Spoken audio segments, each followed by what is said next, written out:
Hey, a pleasant good morning, everybody. Happy Wednesday, the 5th day of November. Welcome to Breakfast with Roger and Friends. And that includes Terry Chamberlain. Good morning, Terry. Good morning. Good to see you. And Tyrus, who usually bats number 3 in the batting order, is number 2 this morning. Good morning, Tyrus. Good morning. All the way from Princeville. You know, and Dave Poles will be joining us shortly. I got on a road yesterday in East Peoria that goes by the dam. Is there a dam waterway? It's off of Washington, and it winds around areas, wooded areas, and it just is ripe for deer. Is it Farm something Road? Yeah, Farmdale. Farmdale Road, yeah. Is that what it is? Yeah. And it's a neat road. It's a neat road, yeah, but... Yes, but it is, but I have never seen deer, and I've been on it a few times. It's not a regular part of my schedule, for that matter. And I kept thinking, you know, there has to be deer somewhere wandering around. And then out of nowhere comes Dave Poles. What a great segue. I like to warm and breezy as it may be. Well, good morning. Well, good morning to you. Thank you, dear one, for being here. Oh, you're so kind. We love it, for that matter. And you know, we're getting down. I may have missed last year. I usually don't miss going to Tanner's Orchard. And I haven't made it this year, and I keep looking at the forecast. I don't want to go out when it's in the 30s or 40s because I don't want to go out. Man. And today might not be a bad day. The winds, however, are blowing. We're going to get up to 62. Yesterday wasn't a bad day, was No, it was a beautiful day. It was Yeah. wonderful, actually. Sat out in the Yeah, porch, nice day. watched all the leaves fall, and realized I got to do something with those. Yeah. But You have trees on your property? we have many trees, many sycamore trees, and if anybody has sycamore trees, you know my. exactly the pain I feel. don't Yeah, you? yes, I do. Well, what's so bad about sycamore Well, trees? they're wonderful in the summer, nice shade. In But the their fall, they leaves tend are to be just- large. But here's what Large I've leaves, decided. are they? Yeah, they're huge. So about 5 years ago, when we moved into this house, we did the mistake of bagging them all. It was like 140 bags over the course Are of the you season. serious? So I've learned. That's a lot of sycamore. Well, but the leaves met my friend Cub Cadet the next season. Oh, in, okay, my zero good. turn mower, and we mulch them. I just go back and forth. I feel like Until they're gone. I feel Yeah. like I'm a farmer, you know, Yeah. just kind of, but not really. Well, see, but didn't they take mulch you- them into the ground, and there they go. It didn't take long for you to figure out, you know what, let's forget this raking stuff. I agree. Mechanization, I think. was- Chop them up. Exactly. Yeah. I did the same way with, I'm trying to think, I'm not a horticulturist, but I have some plants, and as the summer was ending, the fall was approaching, it gradually started dying. So I had some, so I got out the big instrument that cuts everything, swath back and forth. I cut them all done, and now I've got a little pile. Oh. That means I've got to go get a bag, and I thought, you know what? I've got to ride it more. Let's put it to the challenge. Absolutely. And I went over it several times, and it's gone. That's Bada boom, bada bang. And don't they say that mulch is good for your It lawn? is. It really is, yeah. I mean, our yards come back each year, and then unfortunately you have to mow it the next spring. But Yes, anyway, well, that's well, all part of not the fun. fortunately. I mean, I have a sister. I think her front yard is made up of rocks Ah, in In Indio, yeah. Indio, California, right? that's, yeah. It's hard to grow anything unless you have a professional landscaper, and you know what they charge. And then you got to have the right. watering, the bushel- irrigation system, and A it just bushel gets and a very. peck. Yes. I Yes. love you all the heck for that matter. Hey, a lot of political news this morning. If you're into that, you'll enjoy our newscast. If you aren't, we'll do our best to make you enjoy it or help you enjoy it.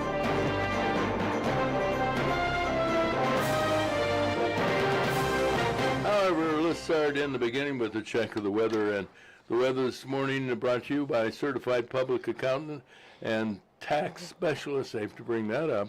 But he's there, Matt Wall with Gordon Stockman Wall, and he's been helping people, individuals and businesses now for over 40 years. You can reach Matt Wall with any questions financially at 309-692-4030, 692-4030. And you could ask him anything you want to, for that matter. Not sure he'll answer all your questions, but we can tell you today will be sunny and windy with winds gusting to 30 miles per hour. The high today 62, overnight low 35 degrees. Tomorrow, much the same as today, sunny and windy, 62, and tomorrow night, look for showers in the area, overnight low 52. Looking ahead to Friday, cloudy early, then gradual clearing, becoming sunny and 68 on Friday. Nice day. Saturday, partly sunny, chance for afternoon rain, high of 56. Right now, our temperature at 54 degrees. Now, Terry and Dave have the news. Good morning. Good morning. Yesterday was an off-year election with several races of interest, especially in New York City. A guy described by some political pundits as not just a socialist but a communist has won election as mayor. Zoran Mamdani, who said if he became mayor, he would provide free public transportation, free child care, and other benefits such as a freeze on what apartment owners can charge for rent, and city-owned grocery stores, where everything would be a bargain. Mamdani defeated former New York Governor Andrew Cuomo and Republican Curtis Sliwa. There was a big contest in New Jersey for the governor's office. Looks like Democrat Mikey Sherrill has defeated Republican Jack Ciattarelli. In Virginia, voters weren't ready for a black to become governor, especially a black Republican woman. Winsome Earl Sears lost to Democrat Representative Abigail Spanberger, and it wasn't close. In other national news, a scandal has erupted with news the Joe Biden Department of Justice started spying on a number of Republicans in Congress. Attorney Jack Smith was appointed as the attack dog for the DOJ and obtained 197 subpoenas from fellow Democrat federal judge James Boasberg. Working together, the high-ranking Democrats obtained over 200 phone records in a secret mission called Operation Arctic Frost. Judge Boasberg has been the chief critic of President Donald Trump, and his judicial actions are now the basis for the filing of articles of impeachment by Texas Representative Brandon Gill. The Republican says Judge Boasberg has compromised the impartiality of the judiciary and created a constitutional crisis. Gill went on to say Boasberg shamelessly weaponized his power against Republicans by allowing the tapping of telephones and issuing close to 200 subpoenas, all against Republicans. A UPS cargo plane crashed near the Louisville International Airport yesterday, killing all 3 crew members and injuring 11 others on the ground. 2 people are reported missing. The plane went down shortly after taking off. It was headed for Hawaii, said airport officials. In local news, a Peoria County grand jury has indicted 3 Peoria teenagers of first-degree murder following the shooting death of 22-year-old Kamari Davis Rickman. Authorities said Rickman was shot in the head October 12th in the area of Westmoreland and Antoinette Streets. He died 3 days later at St. Francis Medical Center. Named in the murder indictments were Davian Webster and Orlando Hanson, both 16 and 17-year-old Jamian Irby. Wow.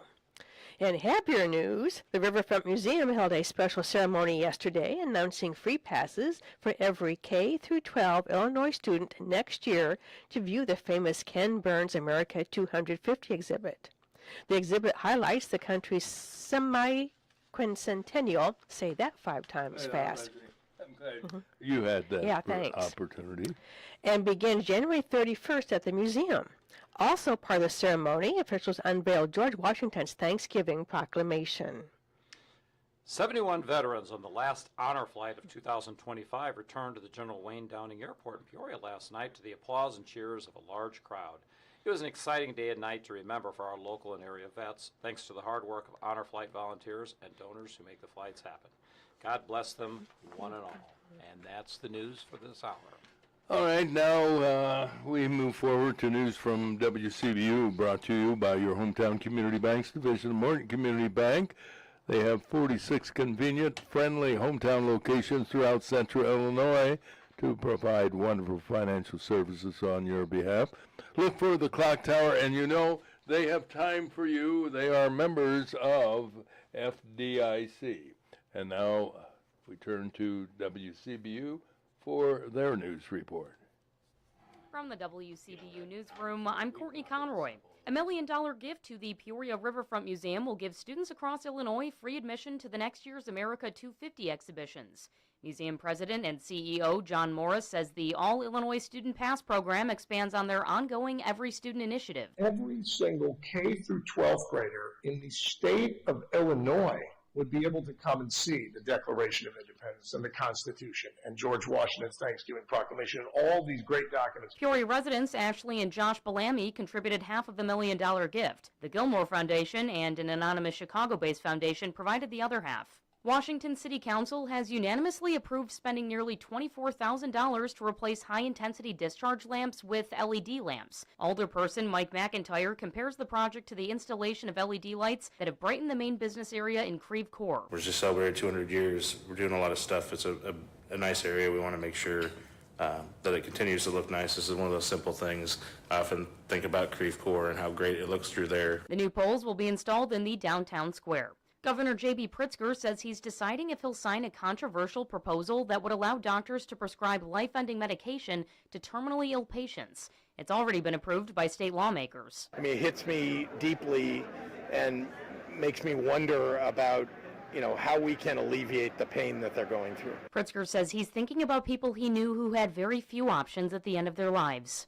And a majority of state lawmakers who represent parts of the Tri-County area will face little opposition in their re-election bids next year. State Representatives Jahan Gordon Booth, Sharon Chung, and Bill Howder have filed for re-election, along with Republican state senators Neil Anderson, Sally Turner, and Chris Balkema. Republican State Representative Ryan Spain of Peoria faces a challenge from Democrat Nicole Doppler. GOP Representative Travis Weaver of Peoria faces Democrat Zoe Renee Carter. And in a state house district east of Peoria, Woodford County Coroner Tim Rustman is the Republican seeking to replace Representative Dennis Tipsword. Democrat Lisa Tejeda has also filed for the seat. I'm Courtney Conroy. All right, now let's get into the world of sports. And Tyrus is here with the latest. Good morning, Tyrus. Good morning, Roger. Thank you. Let's start. In the NFL, the Bears beat the Cincinnati Bengals in a wild game, 47-42. They move on to Sunday versus the New York Giants at noon, and this is a home game. Also, Caleb Williams is the first player in NFL history to have multiple passing touchdowns, multiple receptions, and a receiving touchdown in the game. He also is the first starting quarterback with multiple catches in a game since 1953. He also had the game winner to tight end Colston Loveland with 25 seconds left in the game. Thursday night football tomorrow at 7:15 versus the Las Vegas Raiders and the Denver Broncos. NHL news: the Blackhawks play today at 9 p.m. versus the Vancouver Canucks as they look to get back on track. In the NBA, the Chicago Bulls are 6-1 on the year with a 113-111 thrilling win. That's kind of a surprise, isn't it? Bulls are playing well, are they not? Yeah. Good for them. Surprising. They were down 24 points in this game, and they also never led in this game also.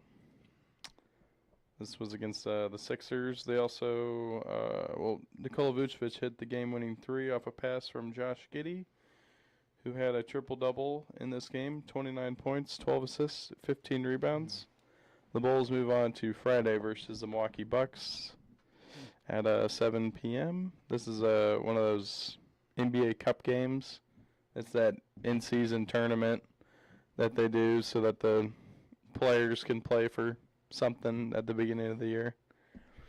Other news: college football. Illinois is 6-3 after beating Rutgers 35-13. Next game coming up Saturday the 15th at 2:30 p.m. Illinois basketball, they are 1-0 after blowing out Jackson State 113-55. They play Friday at 7:30 versus Florida Gulf Coast Eagles. NCAA volleyball, Nebraska still undefeated at 22-0. Only team left undefeated. It's because Texas has 2 losses now. High school news. Principal football is done after losing to Hayworth at home, 21-14. Peoria Lions football continue their season after beating MacArthur 36-14.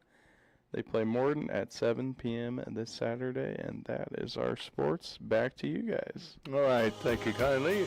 Let's go Chicago Bulls, ladies and gentlemen. Hey, this is our number 1 of Breakfast with Roger and Friends on WAZU FM 90.7 and on YouTube as well.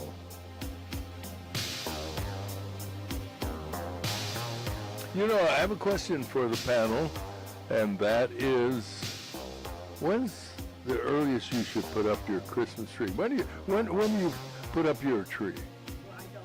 You don't put you don't put up a tree at all? No, with the cats I haven't What put kind it. of heathen are you? I'm protecting the cats and my ornaments. and your tree that stays Yes. in the box. Yeah. But Do Mom cats and Dad- attack it? Do they? It depends. Our Siamese never did. I had one ornament that I'd made in the school project. It was a little stuffed gingerbread man. Yeah. And we hung it kind of low, and that became his toy. So every year, Yeah. he'd come out, and he knew he could play with that one, but he never tried to climb the tree. When, as an adult, I did have a cat. I put up a tree, and he climbed it. So it's like, okay, that's the end of it. But Mom and Dad always put it up the day after Thanksgiving. That was our Yeah. project. You know, I'm a traditionalist. We put them up a little early, but I always liked it would seem to be that week right after Thanksgiving. But realizing that there's more, we tend to put one of them up. My wife drags it up from the basement, and it's up right around a little before Thanksgiving. And then there's the outdoor stuff. Now that is where the fun stuff is, right? Yeah, you know, I've been thinking about putting up gutter lights and so on. Not me, but having gutter lights put up so that we don't have to do it when the wind is blowing and the temperature is 20 below and et cetera and so forth. I So have 3 big trees in our front yard, and actually the lights from last year did not come down. I kept thinking about it in March, then again once in June, and then I started mowing. I'm like, I should get those down. was that March of 2019? No, it was actually Yeah. last year. So most of them are illuminated. So I think within the next few weeks, the illumination challenge 2025 will occur. I think and we'll see what's still lit and what's not, and go from there. Yeah. I've been thinking about, I've got a mess in my garage, and some of it has to do with lights, and I do have, I bought from Home Depot one year a beautiful lighted metal tree for outside, and it's heavier and all get out. I need a crane or a couple of grandsons who are in the neighborhood. At any rate, and it's in the way, and I thought, why don't you just put the dang thing up? No, it's inappropriate, right? Why don't you put the beautiful Christmas decoration up now? Don't plug it in, obviously, it might be too early. Although, you know, if Walmart can put their stuff out, or If you go Costco, to why can't I do Any it? store You now. know, right? Mards, Lowe's, and it's, oh my goodness, I did not know those were Christmas things. And if you look at some of the satellite radio channels, they've got full Christmas music on and like 27 Do they really? channels Oh, already. that's too Yeah. early. Which is way Too early. I need to have some Thanksgiving turkey first. Yeah. OSF's gift shop has Christmas stuff up already. Who does? The OSF St. gift Francis, shop. yeah. Well, we had Tammy Speck on from the Service League of Methodists, and their gift show is next It's week, next right? week. Yep, next Tuesday and Wednesday already. Tuesday and Wednesday. And that's hard to believe.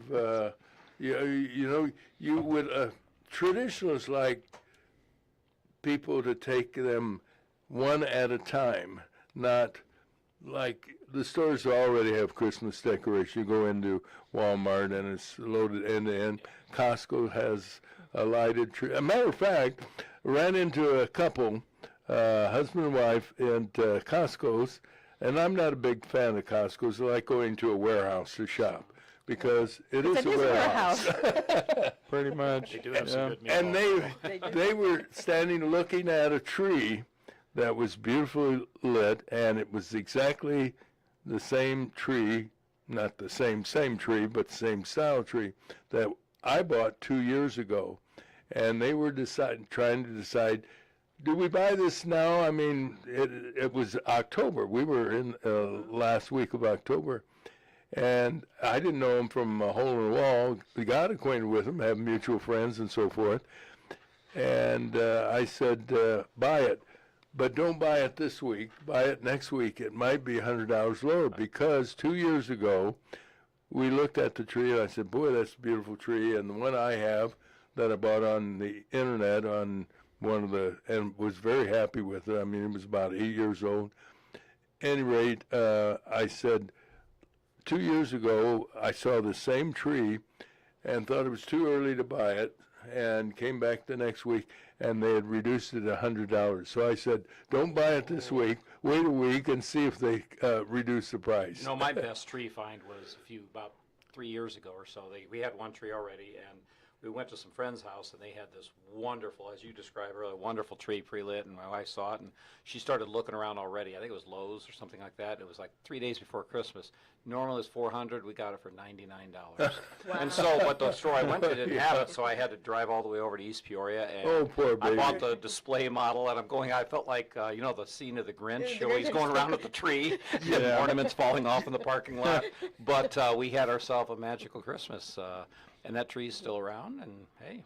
You know, that's interesting, because I had that same experience with this outside tree at Home Depot, and I said, where's the box for that has the one that's on display? And they said, the only box we have is empty, and it belongs to that tree. And I said, can I have it?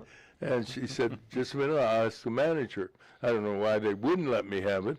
And she came back and said, it's yours if you want, and they had marked it down as well. Nice. But the point is, to pick up on what you said, turns out they wouldn't let me have the box for whatever reason.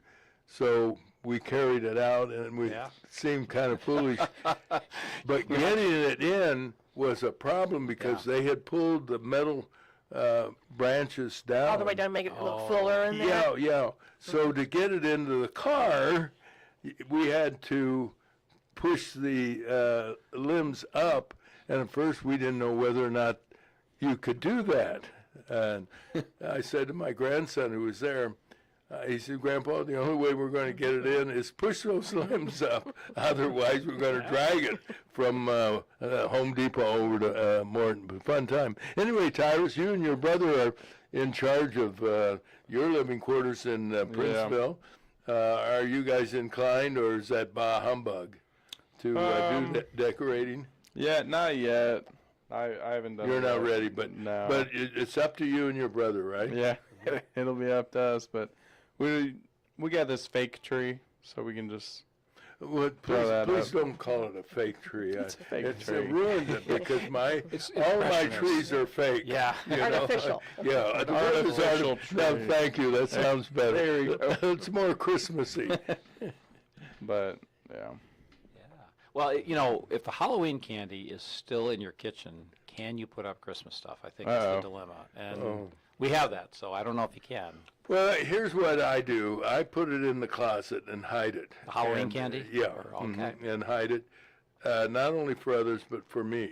If it's out of sight, because of my age, I forget that we have it. That's why I was eating Halloween candy on July 4th last year. Excellent. You open the cabinet door, oh, look what I found. Hey, it's a holiday. You can still have it. And you know what? I don't know what the shelf life is. Chocolate's pretty long. Oh, yeah. Is it? Oh, yeah. Well, unless Well, it melts, and then, I- you know. Oh, yeah, but Well, it never melted. It wasn't that warm in the closet. But I decided to open it before I eat it, which is typically. Right, but that's most a good people- idea. But to examine it, normally you open it up, you pay no attention, you just snarf it down. But I started opening, and I'd see a little white film developing. I thought, I don't know whether that's a good idea. Yeah. I didn't know whether that white film was mold. no, it's not mold. It isn't really. So It's white chocolate. is basically not really, right? No, it's not what it is. No. So you were But it's not- really It's Well, not high end. Let me put it to you this way. I'm still here, Yeah. so it must have been okay. Oh, yeah, I've 'cause eaten it's- lots of chocolate that has a little bit of white on it, and I'm still here. Well, I'm Yeah. glad you told me Is it that like because emulsification or something like that Yeah, they call it just changes. High It's tech just- term. It's yeah. still good. I'm And glad and you I'll co- still eat it. I'm glad you told me that because I overshot the runway in buying candy this year. We only had about 50 people, and I think I had enough candy for 150 people. Why I bought it, I have no idea. Well, I tell you why. The last thing I want to do is run out, because then you turn the lights out Yep. and you become Bah humbug. yes, bah hum. Yeah, that's applicable for Halloween too, isn't it? It can be, Yeah. yes. We bought the full candy bars because we only had like 5 or 6 because we live on a fairly busy street. But we did have 5 or 6, and we had the full candy bar 5 in a or 6? basket. They were like, oh my gosh, they hit the mother load on that one. And Oh, you know, we geez. still have Reese's peanut butter cups I'm still eating, and there's peanut butter in them, so there's the protein, right? So Yep, it yep. counts. See? And I, Yep. That's- And you get your dairy because you do the have milk dairy, chocolate. So, yeah, hey. I like your marketing. You know what? A number of years ago, they had a survey. They claimed that Snickers was the #1 best-selling candy bar. Is it still? Because No. Reese's Buttercup is what's the Big latest? Reese's has overtaken. And then That's they've got so where- many that's where flavors it's at now right of- there. yeah. Yeah. So Reese's now #1. You know, it's interesting because those you get the Halloween ones, and then in like 2 weeks later, they're in the shape of Christmas The Christmas trees. tree. And there's an Easter rabbit, and I'm like, wait a minute now. Oh press yeah, them they, into they do it all now. Yeah. Yeah, I just saw a commercial for one of the candy makers, and maybe you've seen it as well because I forget what company it is, but they have a bar with Santa. It's the design is Santa Claus. And I think it might be It Reese's. sounds probably like Reese's. It's I think probably it the is, yeah. silhouette of Santa. They yeah. go with the flow, do they? Exactly. Yes, they do. Years ago, I had a cousin who, when we were growing up, she worked for the Hershey's company. She was actually a sales rep, and so every time she'd come in town, my kids were little, then she'd have like the bags of sample candies, and it was always Ooh. like 4 months before a holiday, so we were eating Christmas candy in the summer. We were around now, we were getting into the Easter candy samples and so forth and so on, but it was always nice. When we went east to visit Gettysburg, not too far away was a very famous city, Hershey. Hershey, Hershey, Pennsylvania. Pennsylvania, yeah. And so we went through the plant, Yeah. and it was fascinating to see them making the chocolate, making the candy bars, and so forth. And at the end of the tour, it's a guided tour. At the end of the tour, at least it was when we were there, guess what kind of a gift shop they had? And Chocolate, a candy you want. Hershey Kisses. Now, Candy I got to ask you, store. Roger, was there a chocolate fountain? Yes, Got it. oh, There was a absolutely, chocolate yeah, fountain. yeah. Okay. Oh, wow, I don't And- think I would have gotten past that. And in addition, and we're going back a few years, they did give a small sample of a Hershey candy bar. Not as small as what you get in the bags now to hand out at Halloween time, but Why do they call those fun size? There's nothing fun about a tiny little candy bar. Tiny is there? Because they're piece of bite candy. sized. Yeah. and So it- the large ones are ecstatic size? Is that? yeah. Yes. Yeah. Okay. And the really big ones are deliriously. Yes. For yes. that matter. I think At you're any right. rate, it is No interesting. control after those. I have not seen any Christmas trees up yet. That's not to say there aren't. There are people, and I've seen them in Morton, who leave their outside lights up year round. Oh, that would and be me too. To me, I don't. First of all, I'm sure neighbors love it. They're not lit, of course, at night during the rest of the year. Right. But when you leave them up, you know that the lights, unless you have the kind that one light out, the other lights stay on. My luck has been just the opposite. When one goes out, they all go out. Yeah. And same. I think more and more string lights today, they don't. No. No, they're made Yeah. pretty well. Yeah. I'm in for a surprise when I try to turn mine on, so I'll report back to you on Okay, how that yes, goes. That'll yeah. be to be I determined. know one thing that is going to happen is the prices are going to be sky high Right. this year, but they raise them every year. Absolutely. But the tariffs will be the Yeah. primary responsibility or cause of the high prices. Well, we have the usual Wednesday morning quiz coming up. I took a look at the questions, and once again, I'm so happy I'm asking the questions. Oh, that's But the three of you will do quite well, I'm sure, knowing your knowledge. waited So with bated breath. that's coming up.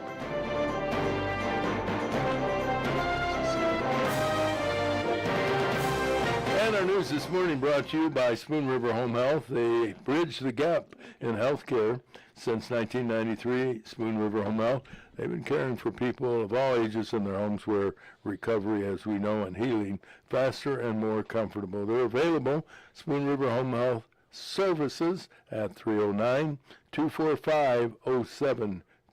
Now the news with Terry. There were a number of elections across the country yesterday, with several races of interest, especially in New York City. A guy described by some as not just a socialist but a communist has won the election as mayor. Zoran Mamdani, who said if he became mayor, he would provide free public transportation, free child care, and other benefits, such as a freeze on what apartment owners can charge for rent, and city-owned grocery stores where everything would be a bargain. Mamdani defeated former New York Governor Andrew Cuomo and Republican Curtis Lewa. There was a big contest in New Jersey for the governor's office. Democrat Mikey Sherrill has defeated Republican Jack Ciattarelli. In Virginia, the voters were not ready for a black to become governor, especially a black Republican woman. Winston Earl Sears lost to Democrat Representative Abigail Spanberger, and it wasn't close. In other national news, a scandal has erupted with news the Joe Biden Department of Justice started spying on a number of Republicans in Congress. Attorney Jack Smith was appointed as the attack dog for the DOJ and obtained 197 subpoenas from fellow Democrat, federal judge James Boasberg. Working together, the high-ranking Democrats obtained over 200 phone records in a secret mission called Operation Arctic Frost. Judge Boasberg has been the chief critic of President Donald Trump, and his judicial actions are now the basis for the filing of articles of impeachment by Texas Representative Brandon Gill. The Republican says Judge Boasberg has compromised the impartiality of the judiciary and created a constitutional crisis. Gill went on to say Boasberg shamelessly weaponized his power against Republicans by allowing the tapping of telephones and issuing close to 200 subpoenas, all against Republicans. A UPS cargo plane crashed near the Louisville International Airport yesterday, killing all 3 crew members and injuring 11 others on the ground. The total death toll at last report is now 7. 2 people are reported missing. The plane went down shortly after taking off. It was headed for Hawaii, said airport officials. In local news, a Peoria County grand jury has indicted 3 Peoria teenagers of first-degree murder following the shooting death of 22-year-old Kamari Davis Rickman. Authorities said Rickman was shot in the head October 12th in the area of Westmoreland and Antoinette Streets. He died 3 days later at St. Francis Medical Center. Named in the murder indictments were Davion Webster and Orlando Hanson, both 16, and 17-year-old Jamian Irby. In happier news, the Riverfront Museum held a special ceremony yesterday announcing free passes for every kindergarten through 12 Illinois student next year to view the famous Ken Burns America 250 exhibit. The exhibit highlights the country's semi-quincentennial and begins January 31st at the museum. Also part of the ceremony, officials unveiled George Washington's Thanksgiving Proclamation. 71 veterans on the last honor flight of 2025 returned to the General Wayne Downing Airport in Peoria last night to the applause and cheers of a large crowd. It was an exciting day and night to remember for our local area vets. Thanks to the hard work of honor flight volunteers and donors who make the flights happen. God bless them, one and all. And those are the headlines, Roger. A wonderful story to close with, no question about it. Now, Advanced Medical Transport, Central Illinois, bring you this morning's weather with Dave. In a time of need, AMT will be there in a matter of minutes with the most skilled and advanced pre-hospital care possible. AMT, dedicated to providing a better life through better health. Dave, what do we have? Well, today is going to be sunny and breezy, which is much like breakfast with Roger and Friends every day. There you go. Winds are going to be gusting to 30 miles per hour, high of 62, so watch those leaves blow around your yard. Tonight's clear and 35 for the low. Tomorrow, sunny and windy again, high is 62. Tomorrow night, some showers are possible, a low of 52. And Friday, cloudy early, but then guess what? Gradual clearing, becoming sunny, and a high of 68. Saturday, partly sunny, chance for a little afternoon rain, a high of 56, and then that temperature is going to be declining, but that's another story. Currently, we're sitting at 54 degrees. And time for our quiz of the day on a Wednesday morning. Good morning, everyone. Put on your thinking caps and join us as we answer a cornucopia of subjects and questions from our quiz master, Phil Salzer, longtime.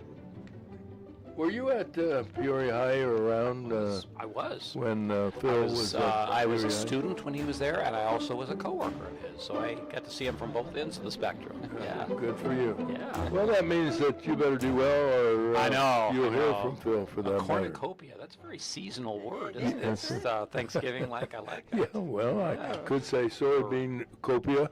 That Doesn't have doesn't. quite the same ring. doesn't No. That doesn't. All right, here's our first question. In what state is Mount Rushmore? South Dakota. South Dakota. Is that like a Exactly. primer question? Yeah. Or, okay. Yeah. Darn it. Have any of you been to Mount Rushmore? I have multiple times. Well- And you know the nighttime show. If anybody's out there wanting to go to the night. They do a patriotic every night. It's phenomenal. So And the faces are lit up by They huge are. lighting. I've been there a couple of times, and I remember the first time, well, both times we went via motorhome, but the first time we wound up on a road with high trees and so forth. We had not seen it, but we were looking for the RV place that we were going to stay overnight, and we came to an opening, and we were hoping to see it, and sure enough, opening of the trees, and it really, frankly speaking, gave us all goosebumps Yeah, at the it's same a time. phenomenal It was a remarkable view. In what state is our largest national park? would that be Montana? Good guess, but incorrect. Arizona? Good guess, but Largest think of national Grand park. Oh, Alaska. Alaska Yeah, is Denali, correct. or is it now Denali? The Park? Denali Yeah, State Denali. Park. Yep. Yeah. And what river flows through the Grand Canyon? The Colorado. Colorado, yeah. Oh, nice going. Now, why wouldn't that be the Arizona River? Nope. Do they have a river? I'm sure they do. Probably runs dry in the summer. Probably. Then it becomes a creek. Yeah. All right. Well, you guys are off to a running start here. What is the southernmost capital in the world? In the world. Oh, in Yes. the world. Oh boy. Capital, national capital. Listen to the clarifying the Okay. answer to the southernmost capital. I'm thinking it'd be Australia. I was going to say is it Sydney, Sydney? Melbourne? The panelists are discussing, and the answer is Melbourne? Melbourne? incorrect. Sydney. Canberra? Or Oh yeah, Canberra. Canberra? Incorrect. Okay, so is it anything in Australia? No. Is Oh. New Zealand farther I south? might be. I don't know cities in New Did we Zealand. phone a friend? No. Yeah. Well, Wrong show. You have, Sorry. you have the country correct. Oh, So it is New Australia? Zealand. Or New Yes. Zealand, okay. Augsburg, or is it Auckland? No. Something like that. Isn't that the name of the town? I don't know. It is similar to, I think, a beef meal. Wellington? Wellington? Yes. Wellington, New Zealand. I thought that was a pretty Oh, good okay, come clue, back after third. clue, Roger. Nice going. Yeah. There we go.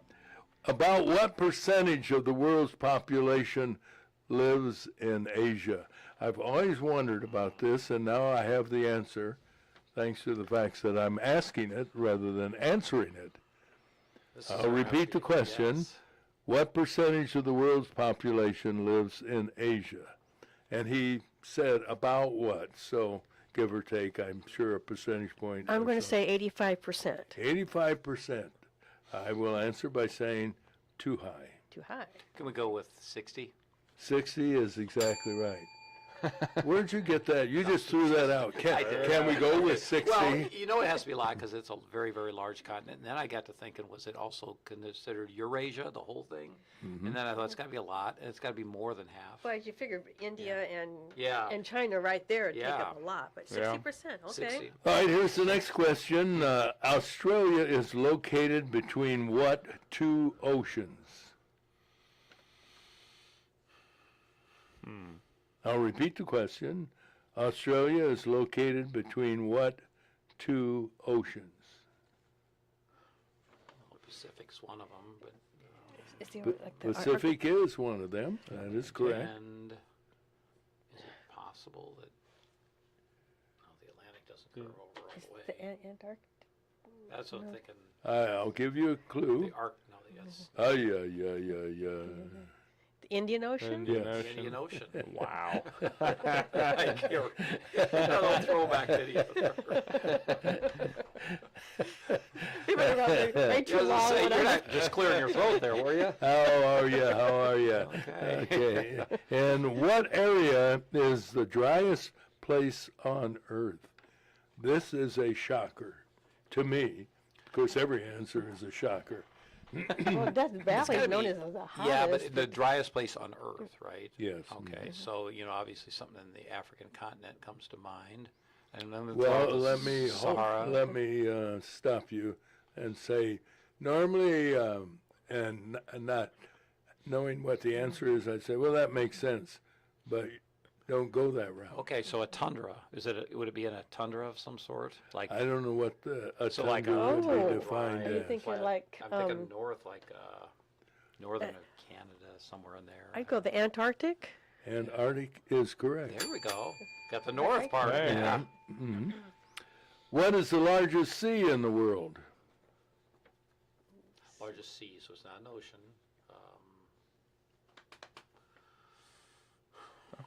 The Caspian? No? Mediterranean. Mediterranean. Yeah. Say it with a little more conviction. I would like to go with Mediterranean. That is correct. That sounds better now. What two countries share the longest international border? United States and Canada. That is correct. Well done. Next question. What ocean increases in size by 1 inch every year? Boy, that's a good question for Al Gore, because he was thinking just the opposite. I think the awareness of the What ocean increases in size by 1 inch every year? Terry, go with that. The Arctic Ocean? Incorrect. I like your reasoning. See, I like your I heard your reasoning. because you've been reading Al Gore's book, The Sinking of. That's right. the, Can we go with Atlantic only because it's so many borders? What is your? I would say Atlantic? Atlantic. Atlantic is correct. Okay, and only because it's north and south. Set up. Yeah. Okay. All right, you're But I doing like quite your- well, I boys like and your thought girls. process. Thank you. Name the only one of the Great Lakes that's entirely in the United States. Lake Michigan. Lake Michigan is correct. Yeah. What is the only state that lies partly in the eastern hemisphere? In the eastern hemisphere, oh gosh. Was that Hawaii, I guess? No, wouldn't that be more western? Well, because In- it just in- comes around. Incorrect. Okay. New Hampshire. Incorrect. Maine? Incorrect. Alaska? Alaska is correct. There you go. Name the jazz album released by Miles Davis in 1959 that's considered the greatest jazz album of all time. Boy, talk about a segue. Yeah. Yeah. Wow. We went from Alaska Yeah. and the Mediterranean I to can't remember the name music. of the album. Miles Davis. Yeah. Two words. As I recall, it is a song, and I remember who was the guy that dressed up crazy and had his own band? Spike Lee? Or Uh, Spike Jones. Spike Jones, yeah. He did a takeoff on the song. That is the same title of the 1959 Miles Davis jazz album.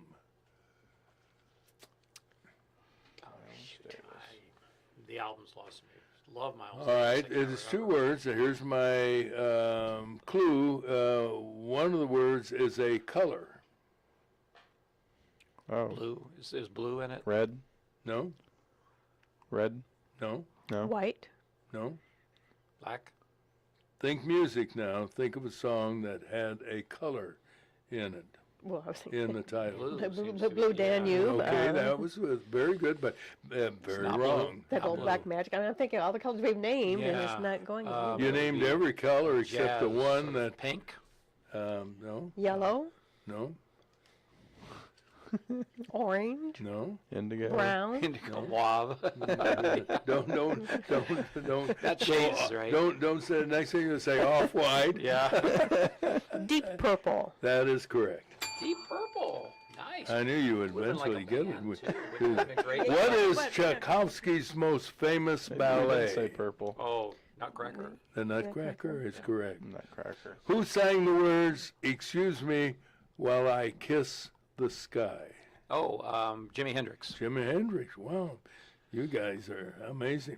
Mickey Dolenz was a member of what national named band? The Monkees.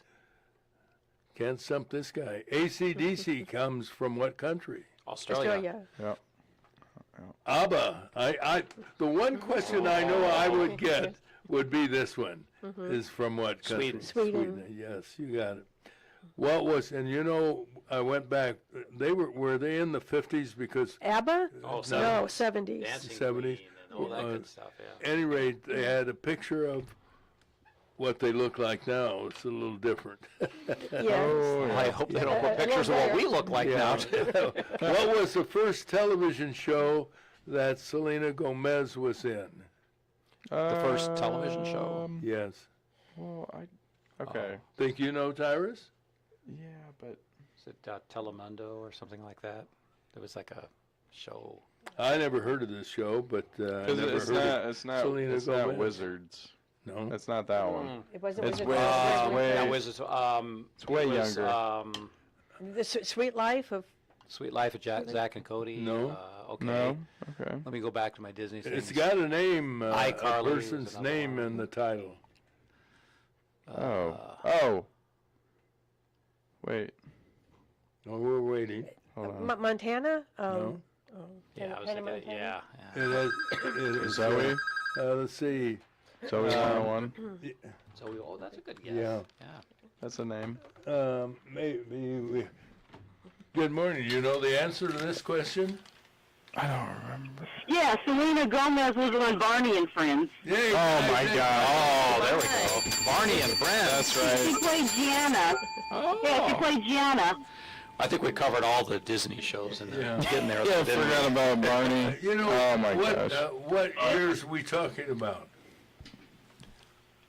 It was a while ago. They were like 2000s, maybe the late 90s, Okay. early 2000s, late 90s. And what network? I don't remember it, but I don't remember a lot of things. The public broadcasting system. Oh, PBS. Wow. I did not know that. Well, stay on the line and we'll get. Now you know. Well, yeah, we'll stay on the line and see. Here's our last question because they're going to 2002. need help on this one. Yeah. And all the maybe help you we- can. yeah. Leonardo da Vinci's Mona Lisa is probably a portrait of who? Probably. His girlfriend? Well, I can't say whether you're right or wrong because I don't know. I was not that intimate. with Yeah, I it. don't know. I can Was it like a housekeeper of some sort? His mother. Yeah. Mother or something. Somebody that worked in the. The other theory is it's a self-portrait. Wife. Himself? Oh. Well, She's. I don't think you would get it, so I will say. Her first name is Lisa. The last name is Giordannini. Sure, everybody knows her. Yeah. Yeah. Is she a famous actress? No. Hey, well, thanks for calling. How you been? Are you? Yes. hanging in there, I'd say. Okay. Well, we appreciate I wish we had a prize closet, award you with a prize for having the correct answer. Thank you very much. Yeah, thank you. You bet. Thank you. Have a You're nice day. welcome. You bet. Forgot Did all good. about that. Sheesh. Well, you did well.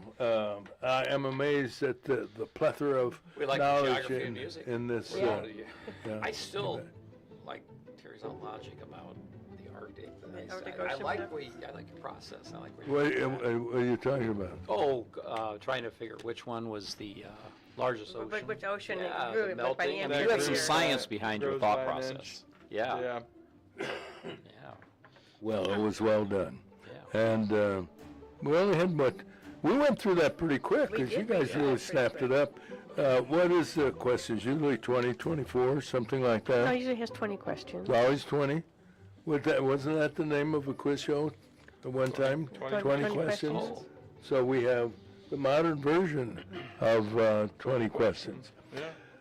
All right, weather-wise, we can tell you, what can we tell folks today Oh, my about goodness. this? You have the forecast. What a nice day. We ordered a nice day today.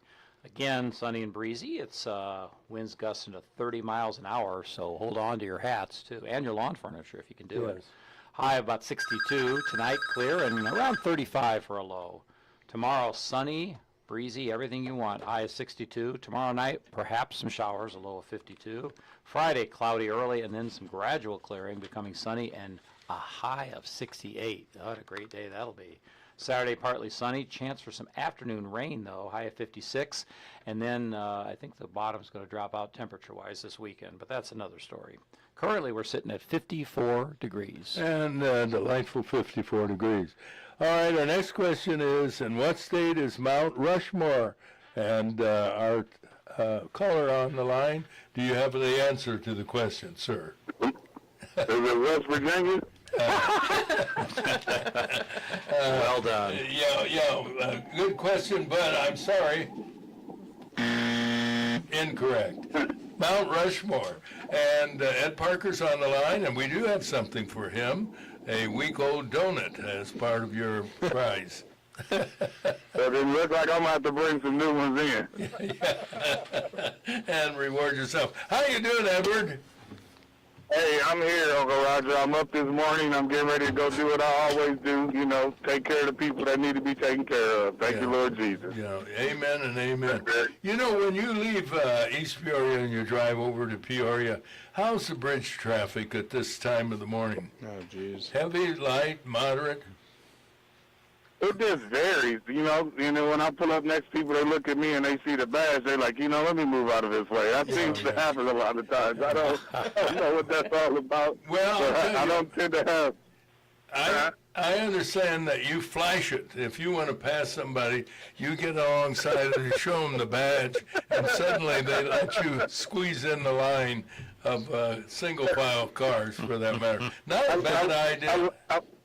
Honestly, I don't do that. I'm teasing. I know, I've told yeah. you stories of how I had to show it before, but that's a whole nother time and place. But what the funny part is, you can look at people in the mornings when they're driving to work. Some people be looking down at their phones. Some people be just, I don't know, in la-la land. And I saw a guy one time, I promise I thought he was asleep. I'm like, is this dude asleep? Is that a temple? Is the car driving itself? Yeah. Like, what is going on? You just never know. Uncle Roger, I'm a people watcher, man. That's what I get to do because of the job I have. You got to pay attention to body parts, or mannerisms, should I say. People's mechanics. It's like how they walk, how they move, how they talk, how they matriculate. And the thing is, you learn so much from people just watching people. You can tell some people are just in a really off mood. And everybody always asks me, even yourself included, multiple times, why are you so happy when you first wake up in the morning? Be honest with you, you never see me when I first woke up. I'm not happy. Yeah. Well, interesting. Interesting what you say about People Watch. Years ago, no one in this room or probably listening can remember this because we go far back to when we had the old courthouse. And people on Saturday, but particularly on Sundays, there was a concrete coping around the old courthouse. And people would go down and sit on the concrete coping, just people watching. And that was their entertainment. Well, you don't see that much, except you can go to a shopping mall and find a place to sit and see a wide assortment of people, nationality, ethnicity. It's easy for you to say, but it is people watching. It is a favorite hobby of mine as well, Ed. I do. I love it, man. Trust me. And there's another. Well, I got a saying that I always teach my students and people that I teach self-defense and stuff to be aware is to be alive. If you're aware of your surroundings, you can see something getting ready to pop off right before it happens, too. You can clearly see, like, yeah, this ain't going to be good. You can tell by the outcome. You can tell by the outcome of, like I said, people's mannerisms. You be like, yeah, that guy looks really ticked off.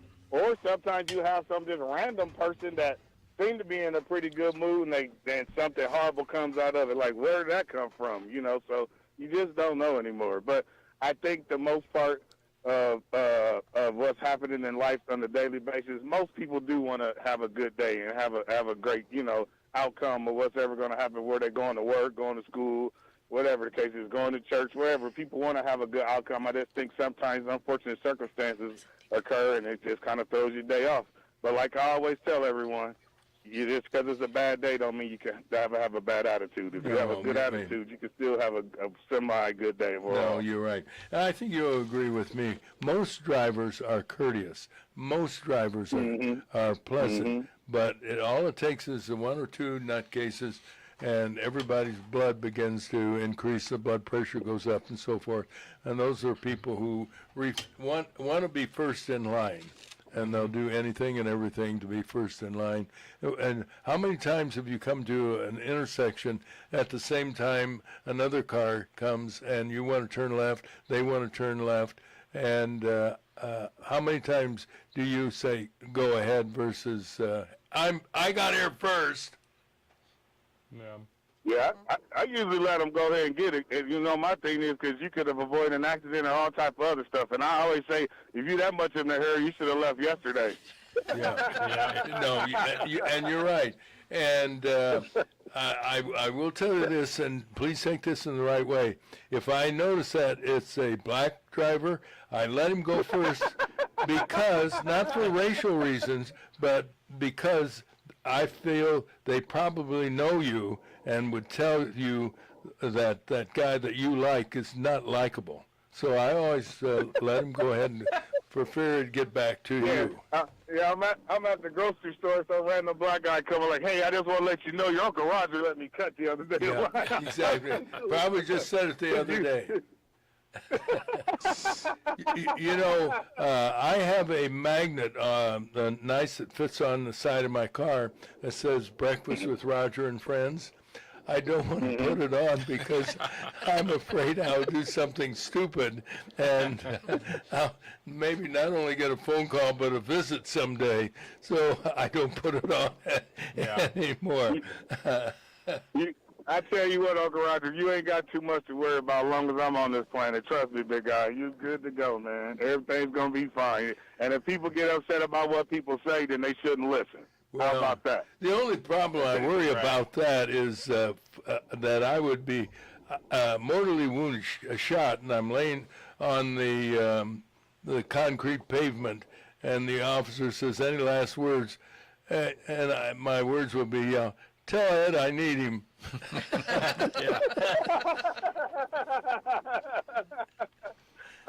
Hopefully, I'm the officer there taking care of you, looking for me. Yeah, it's tell him too little, too late.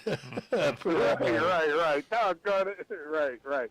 Well, I just wanted to call, try to thank you, my send friend. a little happy vibe to the radio this morning. You know, I love you guys, miss you guys. I'm getting to go here and take care of these little ones. Right. You have a great day doing it. Always good to hear from you. Yeah, you too. They just put up a playground, but we're waiting for the final inspection. And I saw those workers who were putting it together, and I could tell in their eyes they wanted to play on it. Yeah. Tell them it's okay. I tipped it myself. I'm like, ooh, look at that. That looks fun. And I was like, nah, don't even do it, buddy. Don't do it. It's a little too late. I'm a little too old to be out there on the monkey bars clowning around. Kids going into the building said, there's a big guy have a blessed day. All right, you bet. Thanks, Ed. Ed Parker, Mr. Friendly. Here's our pet tip of the day. Today's Pet Tip is brought to you by Peoria Pet Crematory of Peoria and Lewiston, providing final care for family pets large and small 24 hours a day, 7 days a week. Their phone number is 713-1898. That's 713-1898. More information is available at peoriapetcrematory.com. Pet lovers are dedicated to their animals, all species from horses to turtles and of course cats and dogs. If you are a pet lover, learn these little known, somewhat amazing facts about your pet. You can be your dog's doctor in a pinch. Some common drugs in your medicine cabinet can also ease Fido's minor ailments. Use common sense and read the caution labels. Minor temporary pain and soreness can be treated with aspirin. 80 milligrams or 1 baby aspirin for 50 to 100 pounds of animal weight would be safe. Aspirin is generally safe for dogs, but not all pain relievers. Do not give your pet Tylenol or acetaminophen. Allergies can be treated with Benadryl. 1 milligram per pound of animal weight 2 times daily should be a safe dose. Tummy upsets can be treated with Pepto-Bismol. You would give 1 teaspoon per 20 pounds of animal weight every 4 to 6 hours, up to 24 hours. Constipation is best treated with canned pumpkin, not pumpkin pie mix, just the canned pumpkin. Mix it with their dry food and they will think it's a treat. Approximately 2 tablespoons for 20 pounds of body weight. These few tips may help you avoid unnecessary trips to the vet and make your pet more comfortable through short-term ailments. As always, if what we try at home doesn't work or our pet seems to worsen, we should see our veterinarian as soon as possible. This whisker of information has been made possible by a grant from the Corporation for Public Broadcasting in partnership with Spot, Saving Pets One at a Time, and KSVR Studios. Produced by Joseph C. McGuire and theme music by Stuardo Glasser. Today's Pet Tip has been brought to you by Peoria Pet Crematory of Peoria and Lewiston, providing final care for family pets, large and small, 24 hours a day, 7 days a week. Their phone number is 713-1898. That's 713-1898. More information is available at peoriapetcrematory.com.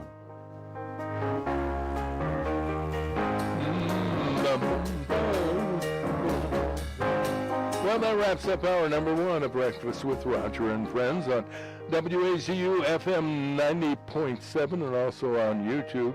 News, weather, sports coming up next. And in the next hour, we'll talk to Peoria Defense Attorney Kevin Sullivan, so stay tuned.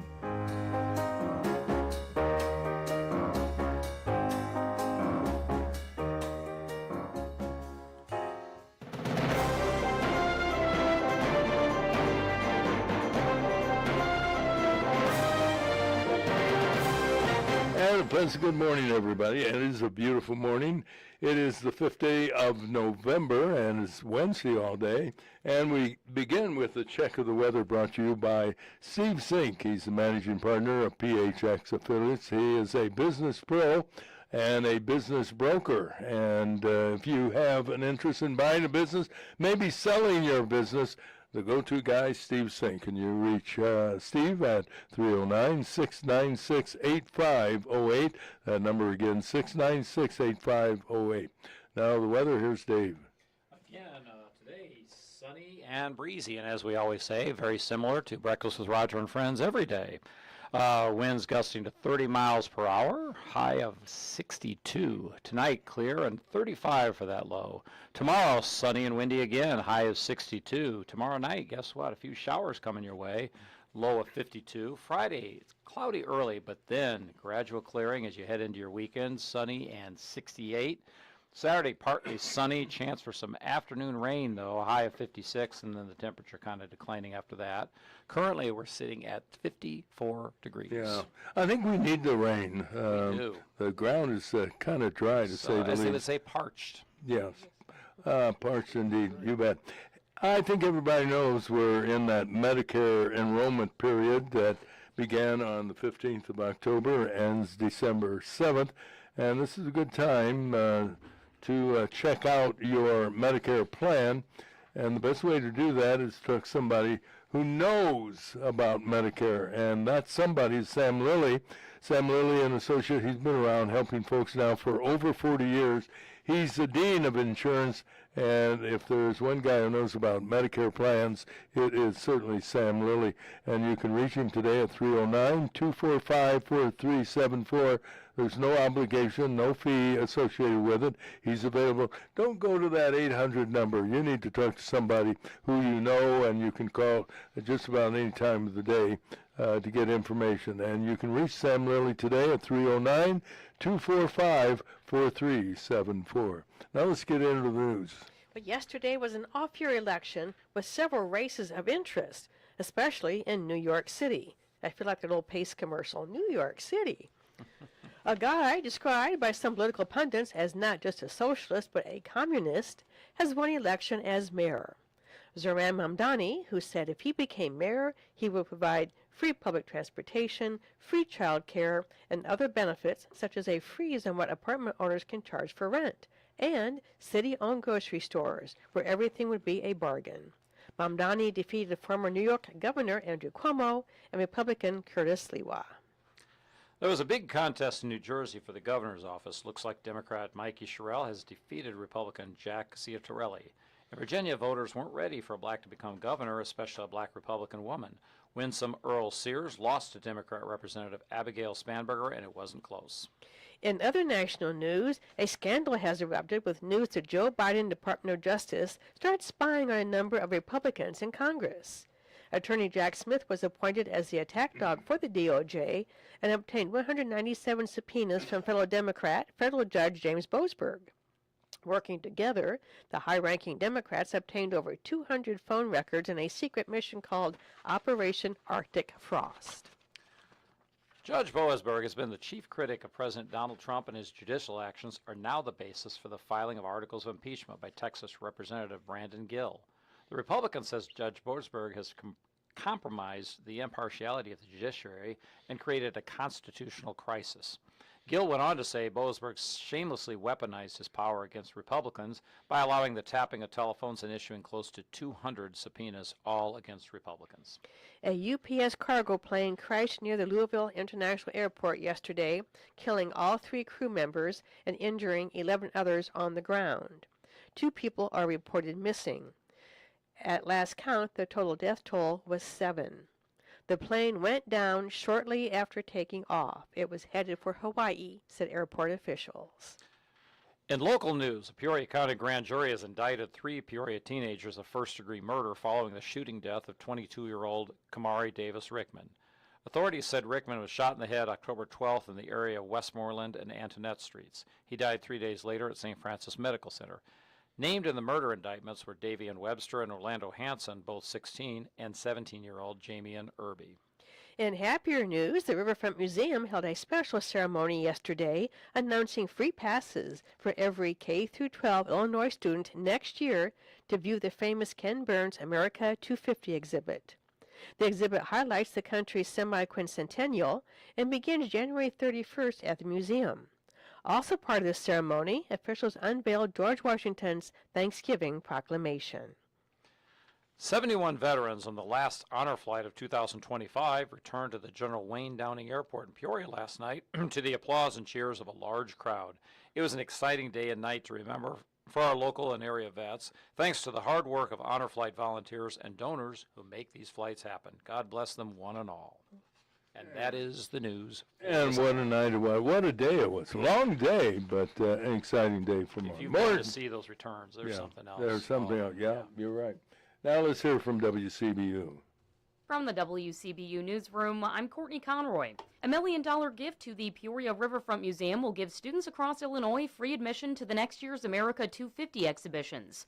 Museum President and CEO John Morris says the All Illinois Student Pass program expands on their ongoing Every Student initiative. Every single K through 12th grader in the state of Illinois would be able to come and see the Declaration of Independence and the Constitution and George Washington's Thanksgiving Proclamation and all these great documents. Peoria residents Ashley and Josh Bellamy contributed half of the $1 million gift. The Gilmore Foundation and an anonymous Chicago-based foundation provided the other half. Washington City Council has unanimously approved spending nearly $24,000 to replace high-intensity discharge lamps with LED lamps. Alderperson Mike McIntyre compares the project to the installation of LED lights that have brightened the main business area in Creve Coeur. We're just celebrating 200 years. We're doing a lot of stuff. It's a nice area. We want to make sure that it continues to look nice. This is one of those simple things. I often think about Creve Coeur and how great it looks through there. The new poles will be installed in the downtown square. Governor J.B. Pritzker says he's deciding if he'll sign a controversial proposal that would allow doctors to prescribe life-ending medication to terminally ill patients. It's already been approved by state lawmakers. I mean, it hits me deeply and makes me wonder about, how we can alleviate the pain that they're going through. Pritzker says he's thinking about people he knew who had very few options at the end of their lives. And a majority of state lawmakers who represent parts of the Tri-County area will face little opposition in their re-election bids next year. State Representatives Jahan Gordon Booth, Sharon Chung, and Bill Howder have filed for re-election, along with Republican state senators Neil Anderson, Sally Turner, and Chris Balkema. Republican State Representative Ryan Spain of Peoria faces a challenge from Democrat Nicole Doppler. GOP Representative Travis Weaver of Peoria faces Democrat Zoe Renee Carter. And in a state house district east of Peoria, Woodford County Coroner Tim Rustman is the Republican seeking to replace Representative Dennis Tipsword. Democrat Lisa Tejeda has also filed for the seat. I'm Courtney Conroy. All right, let's get into the world of sports. Tyrus is here, the Princeville Prince, with all the latest news from the world of sports. Tyrus, you're on the air. All right, thank you, Roger. Let's start in the NFL. The Bears beat the Cincinnati Bengals in a wild game, 47-42. They move on to this Sunday versus the New York Giants at noon at home. Also, Caleb Williams in this game is the first player in NFL history to have multiple passing touchdowns, multiple receptions, and a receiving touchdown in the game. He's also the first starting quarterback to catch multiple passes in a game since 1953. Also had the game winner to Colston Loveland with 25 seconds left in the game. Thursday night football tomorrow at 7:15 versus the Las Vegas Raiders and the Denver Broncos. NHL news, the Blackhawks play today at 9 p.m. versus the Vancouver Canucks as they look to get back on track. In the NBA, the Chicago Bulls are 6-1 on the year with a 113-111 thrilling win. They were down 24 points at one point in the game. They also never led in the game. Nikola Vucevic hit the game-winning three off a pass from Josh Giddey, who had a triple-double in this game, 29 points, 12 assists, and 15 rebounds. The Bulls move on to Friday versus the Milwaukee Bucks at 7 for the second game of the NBA Cup little tournament that the Bulls are in. It's actually a tournament? Yeah, it's kind of like a tournament. So, it's a regular season game, but it counts as an NBA Cup game. So right now the Bulls are 1-0 in NBA Cup games. I never heard of such a thing. Is that new? Yeah, they kind of started it last year or 2 years ago. So it's just like an in-season tournament, giving the players something to play for. I'll tell you what they play for, millions of dollars. Right. A little tin cup from the Salvation Army doesn't I know, right? Maybe for me or Dave or you or Terry, but sounds... Yeah. So I think it's another way to maybe spark more interest in the NBA. Mm-hmm. I wonder if the NBA attendance is on the decline. Good question. Well, yeah. Well, that's Or my job. All to televised things, Yeah, or to not maybe it's to have the players play. Some of the older players take. Well, we play every day. We don't get that kind of money. You know what we can do is have a not in the tournament. mail? We'll have a tournament. Yeah. Wednesday against Thursday and Thursday against Friday, and Monday against Friday. Game on is what Game I would on, say. that's Yeah. right. You know how when you go to the games, there's some of the stars aren't playing because they're taking a game off or something like that. So so it's just maybe it's something just to keep them in there so they're not doing the bottom load line, management thing. Bottom line, Tyrus, I don't think you know. But we're going I don't either. Does anybody here know? Call the NBA. Call. Who's the commissioner? Tyrus is on. I think he's right. Yeah. I think he's. You got think good- Tyrus is on? I think he's. Yeah. I think All he's right. made a good. Yes, he did. Defense here. All righty, we'll move. Yes. We'll move forward. Yes, please. Other We're news. here for you, Tyrus. Yeah, You know. college football. Illinois is 6-3 after beating Rutgers 35-13. Next game coming up Saturday the 15th. Who do they play? 12:30 p.m. Oh, I can get you that. I got you right here. Yeah. Well, that's okay. We've got an hour and a half to go. So. Oh. And then, well, don't worry about it. No, We'll- Maryland. Maryland. They play Maryland. Okay, they'll lose that one. Illinois basketball, they are 1-0 after blowing out Jackson State 113-55. They play Friday at 7:30 versus Florida Gulf Coast. NCAA volleyball, Nebraska still undefeated at 22-0. Do you Only team left undefeated. Yeah, I know. Are you? Oh, Texas got beat then, huh? Yeah, they've lost 2 now. I have a feeling you're in Princeville, and I know I realize sometimes when you live in Princeville, things get boring, right? And so you tell your brother, turn on and see if we can watch the Nebraska women's volleyball team. Well, Can you get that game on? Yeah, you got a special package, didn't you? Yeah, well, I mean, he plays volleyball too. Who, your brother? Yeah, he goes around and he plays sand, like all over. Yeah, but what's the interest in Nebraska? You live in Illinois. Don't you follow the Illinois women's volleyball team? Yeah, but they're not very Nebraska's good. just good, and they're Yeah. still undefeated. So in other words, There's a lot of similarities. They have like- corn. We have corn. We have I mean, corn, so they have Yeah. corn. some Yeah. similarities. so We're Huskers. you're also. like some Yankee fans. Yeah. Yeah. Pretty The only much. reason they root for the Yankees, they used to be, because they win all the time. There are people that like to hit. Like, do you remember when the White Sox won the World Series? You never saw people walking around wearing White Sox jerseys. I get you. But you did that year. Yeah, you Hey, boy, I'm a champion because I'm for the White Sox when they're closet Cub fans. Yeah, that's true. Well, I think just because it just kind of came out of nowhere that they're like the top team. Yeah, they're Nebraska. Nebraska. Yeah, it's I don't know. Did you ever drive through Nebraska? I have. It's like several driving times. through Iowa. Yeah, They I remember. should take Nebraska and Iowa off the map. It takes you 12 hours. I remember driving through Nebraska, and I stopped for breakfast in a little town called Cozad, Nebraska. It's somewhere, I don't know. it's Cozad, Nebraska. And I pull in the parking lot. I was diner, and there was like a harvester. There's a combine.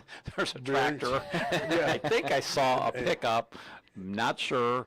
And they look at you, anyway, it was just normal, I guess. Yeah. Tiny little town. But you're right, it does. Probably a good breakfast if you had all very those good people. breakfast. Driving on I land. used to drive on the road, and Yeah. if I saw where truckers were pulling in, I figured that's how I Probably it. discovered in Kokota, Iowa.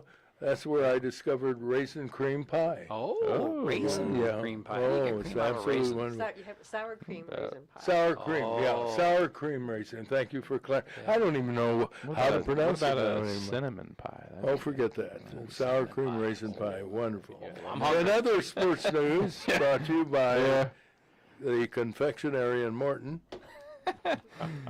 High school news: Princeton football is done after losing to Hayworth at home, 21-14. That's too Yeah, bad. it was tough. Yeah. That's all right. What was their record when they ended? That would be 6-3. Well, that should get them in the playoffs. Well, 6-2, but that was their playoff That game. was their playoff game. Okay, So, good game technically though. 6-3. 21-14. Yeah, it was good. I mean, we just didn't put it in the end zone Well, after the Well, that's in the second half. That's very analytical. Yeah. Peoria Lions football continue their season after beating MacArthur 36-14. They play Morton at 7 p.m. this Saturday. Also, That will be a big game. Oh yeah, Morton. Do you want to Morton's pick pretty that? good, too. Who's the winner? Who's going to be the winner? I'll go with Peoria. Okay. Well See done. it. Yeah. I'm not saying Everybody agree on that? No, I'm going to go with Yeah. Oh, Okay. Oh, You Harry. went Morton? Okay. What do you got? Well, I better say Morton, I live there, so. Well, I there you go. You might not Two, let back two in, and right? two here. Yeah. So we'll see what happens. Also, the IHSA State Cross Country Finals are this Saturday at Detweiler Park, Class 1A through 3A.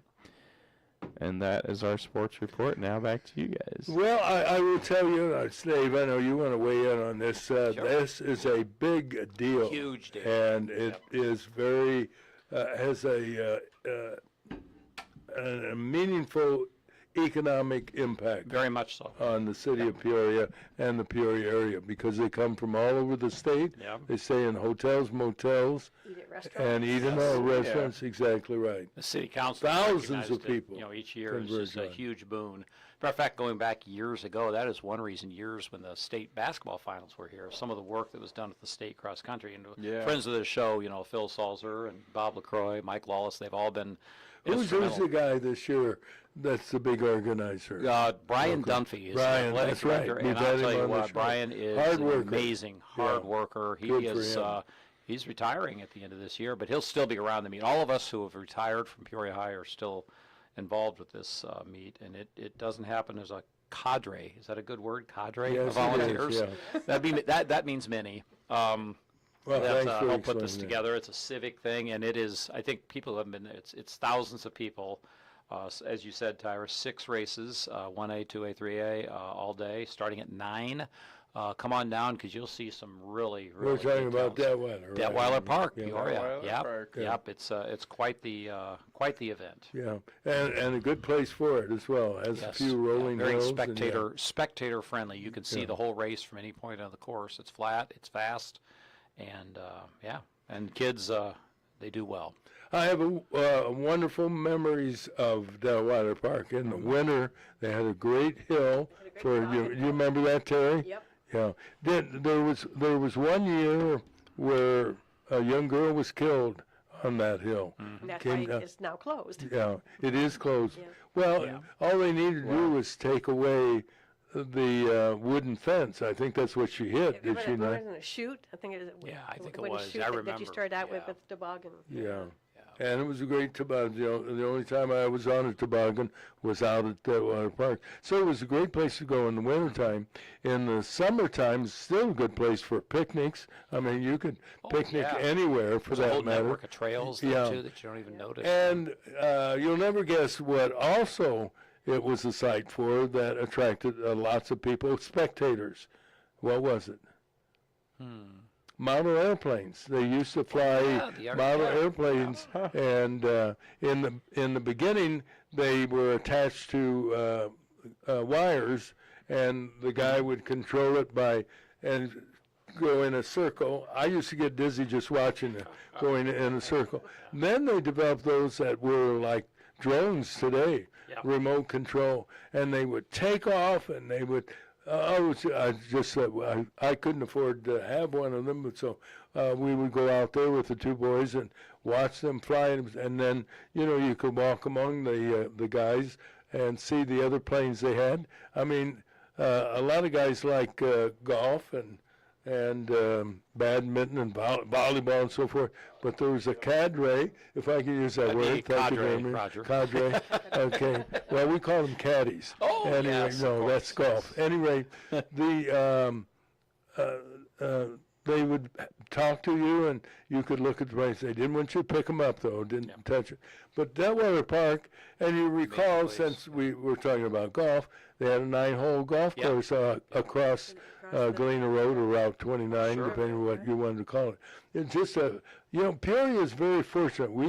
We have a number of wonderful parks. We do. Glen Oak Park, and its zoo is still a great attraction. The tennis courts have lost the favor in favor of pickleball now. Pickleball. Yeah. Yep. I haven't gotten into that, Never but played pickleball. a lot of people do. Yeah. Well, there you have sports and a little bit of everything, as a matter of fact, as we continue with Breakfast with Roger and Friends. This little piano piece is associated with Peanuts. Christmas. Vince Giribaldi Yeah. Trio. Yeah. Yep. Who's a huge jazz fan. Did Vince write this song, or did it? No, it It's came called from now Peanuts. Linus and Lucy's, we call I it. think he composed But he composed Who you talking about? Charles Schultz? You think he wrote the music? No, Charles Schultz was a huge jazz fan and a Vince Giorabelli trio fan. And So Vince the wrote two- it. Yes, he wrote it. And the it's- title of it is? It's called Linus and Lucy, this one Okay. here.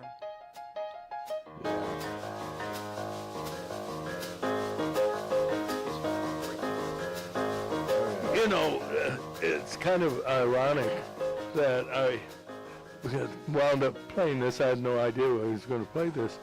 For this a bit of information, this Christmas Maker Memories movie magic, it plays Media Group. That's the name of the company that our good friend Chris Buckley has.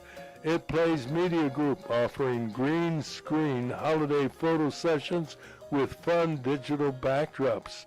From cozy fireplaces to snowy wonderlands. You can choose from affordable packages that fit every family and even add a short video clip perfect for your holiday social media.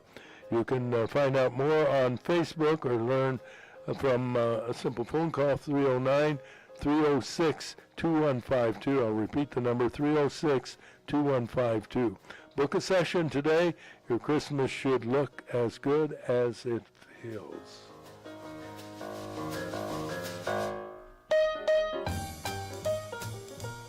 And Chris certainly has a plethora of opportunities for you. We have a few minutes before the bottom of the hour news, and Kevin Sullivan, and he may or may not be in because, like someone else on our staff, fighting a bug, and it seems to be difficult to shake.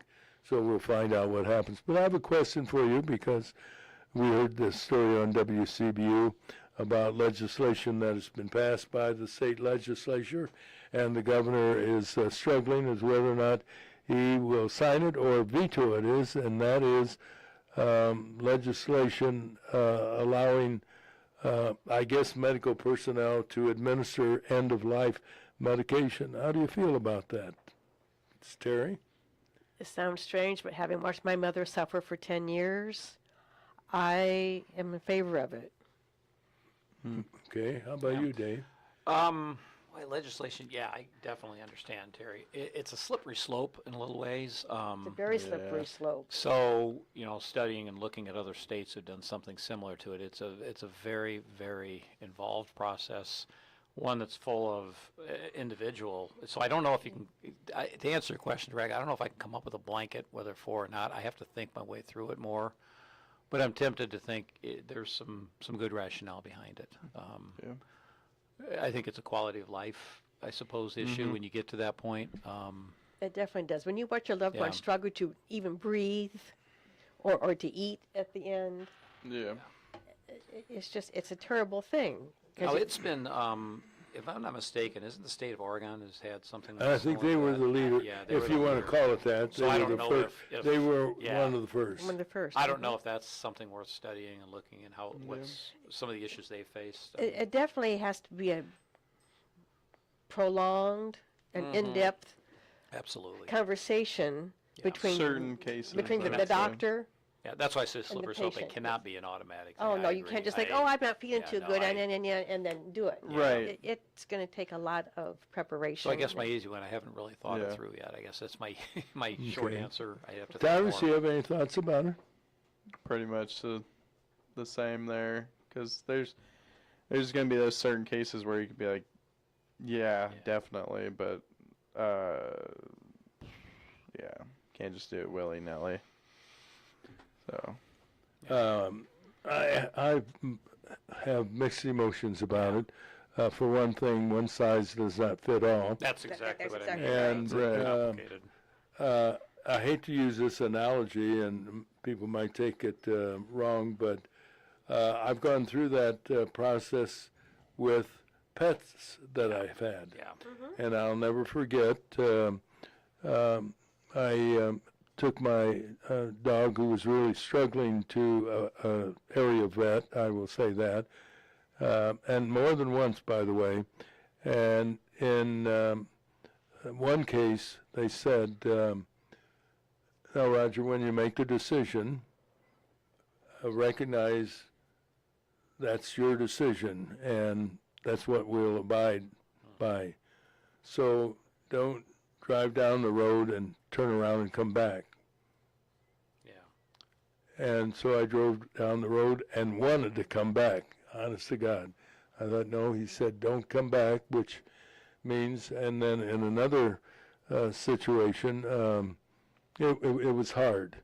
And feel like you are participating in the death of your pet or your loved one is a real challenge. And I think both of you, all three of you, kind of nailed it. And that is, it's somewhat of a slippery slope, but your situation is similar to my situation with my wife. And I don't think I could do it. And but again, that's why it's up to loved ones to make that decision. And my own father did it. He was on dialysis for years, and it finally got to the end when he couldn't even swallow because his throat had closed up, and he looked like almost the pictures from Auschwitz. Here's a man. He weighed less than I did. He was like under 140 pounds, and he finally said, "I've had enough. The time has come." And so he stopped the dialysis, and he made that decision himself. And it was he lasted about maybe 6 days. But he was prepared for it, he knew it, and he called the shots.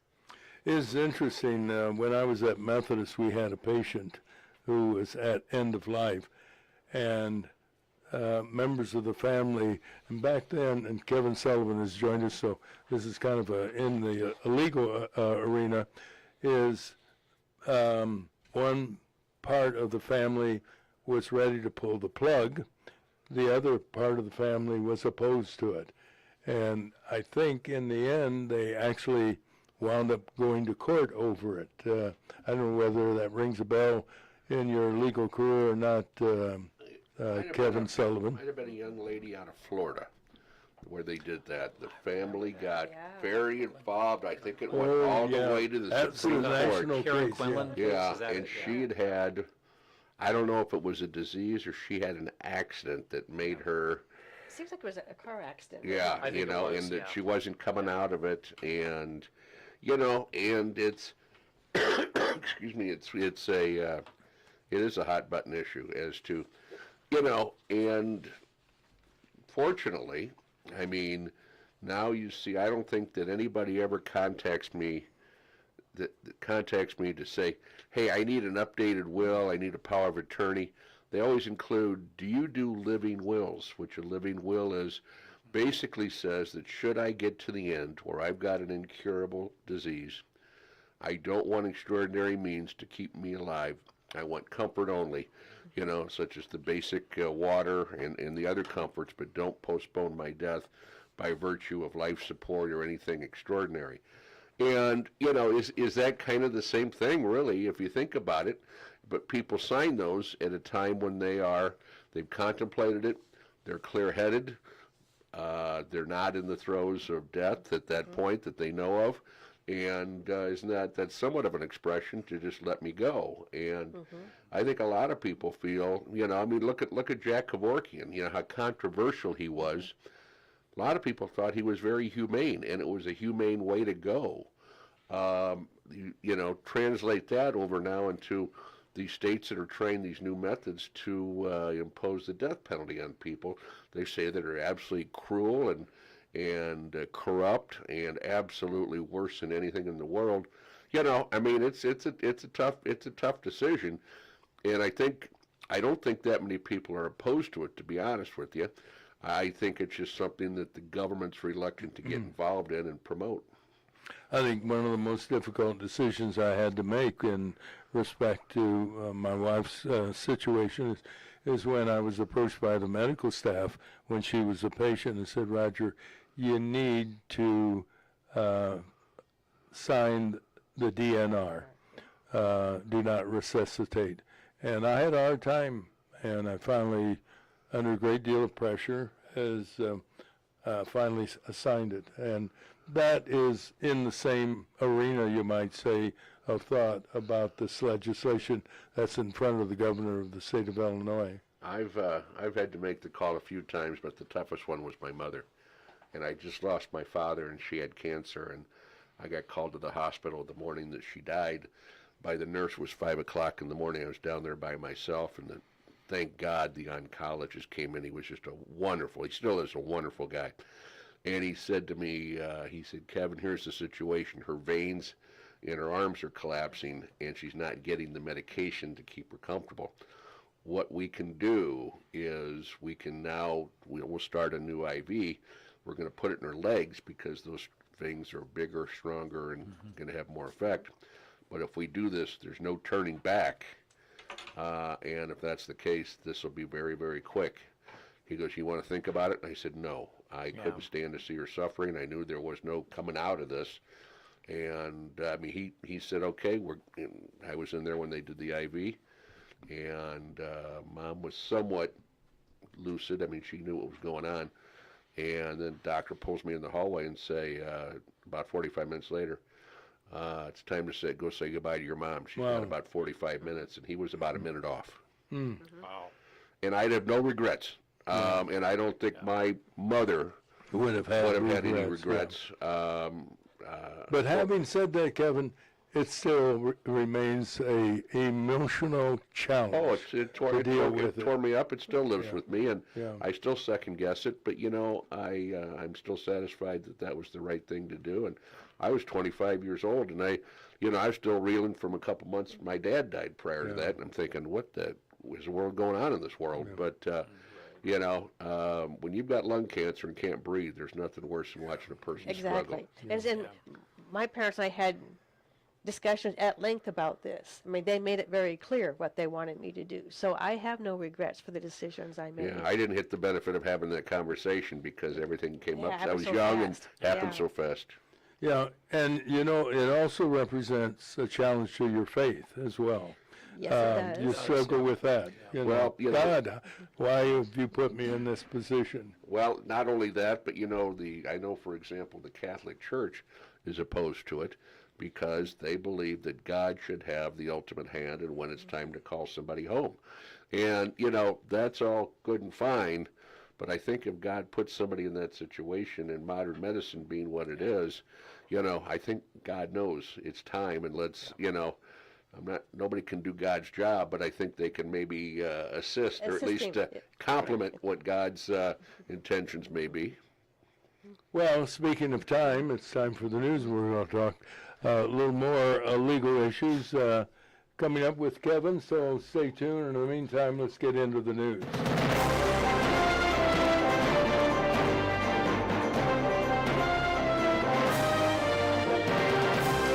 And the news this morning, once again, as usual, on a Thursday and Wednesday and every day of the week at the bottom of the hour, brought to you by Bob Manning, Senior Vice President Financial Advisor with the Grandview Capital Group at Morgan Stanley. For investment needs, check in with Bob Manning. He's available at 309-671-4653. Morgan Stanley Smith Barney, LLC, member SIPC. Here's Terry with the news. There were a number of elections across the country yesterday, with several races of interest, especially in New York City. A guy, described by some as not just a socialist but a communist, has won election as mayor. Zoran Mamdani, who said if he became mayor, he would provide free public transportation, free child care, and other benefits, such as a freeze on what apartment owners can charge for rent, and city-owned grocery stores where everything would be a bargain.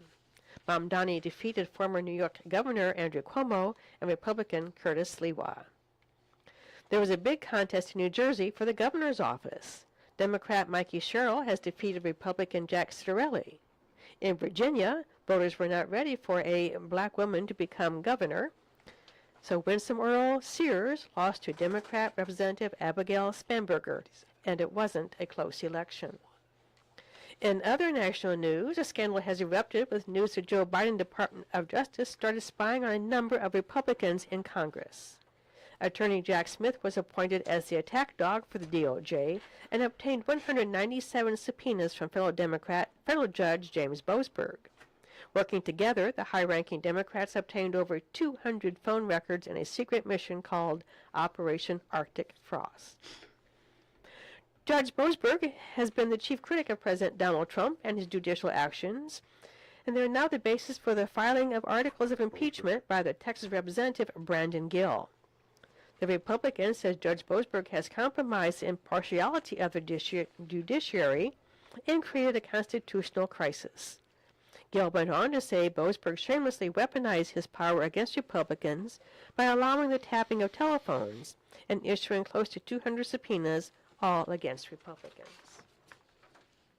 A UPS cargo plane crashed near the Louisville International Airport yesterday, killing all 3 crew members and injuring 11 others on the ground. 2 people are reported missing, and in fact, the latest death toll is 7. The plane went down shortly after taking off. It was headed for Hawaii, said airport officials. Probably had a load of fuel. It did have a load of fuel. Did you see any of the video? I did. I mean, the clouds of smoke and fire It's just a huge filled the fireball. sky. It was, It yes. was absolutely Looked terrible. like the makings of a nuclear explosion when it hit. It did. In local news, a Peoria County grand jury has indicted 3 Peoria teenagers of first-degree murder following the shooting death of 22-year-old Kamari Davis Rickman. Authorities said Rickman was shot in the head October 12th in the area of Westmoreland and Antoinette Streets. He died 3 days later at Overset F. St. Francis Medical Center. Named in the murder indictments were Davion Webster and Orlando Hanson, both 16, and 17-year-old Jamian Irby. In happier news, the Riverfront Museum held a special ceremony yesterday announcing free passes for every K through 12 Illinois student next year to view the famous Ken Burns America 250 exhibit. The exhibit highlights the country's semi-quincentennial and begins January 31st at the museum. Also part of the ceremony, officials unveiled George Washington's Thanksgiving Proclamation. 71 veterans on the last honor flight of 2025 returned to the General Wayne Downing Airport in Peoria last night to the applause and cheers of a large crowd. It was an exciting day and night to remember for our local and area vets, thanks to the hard work of honor flight volunteers and donors who make the flights happen.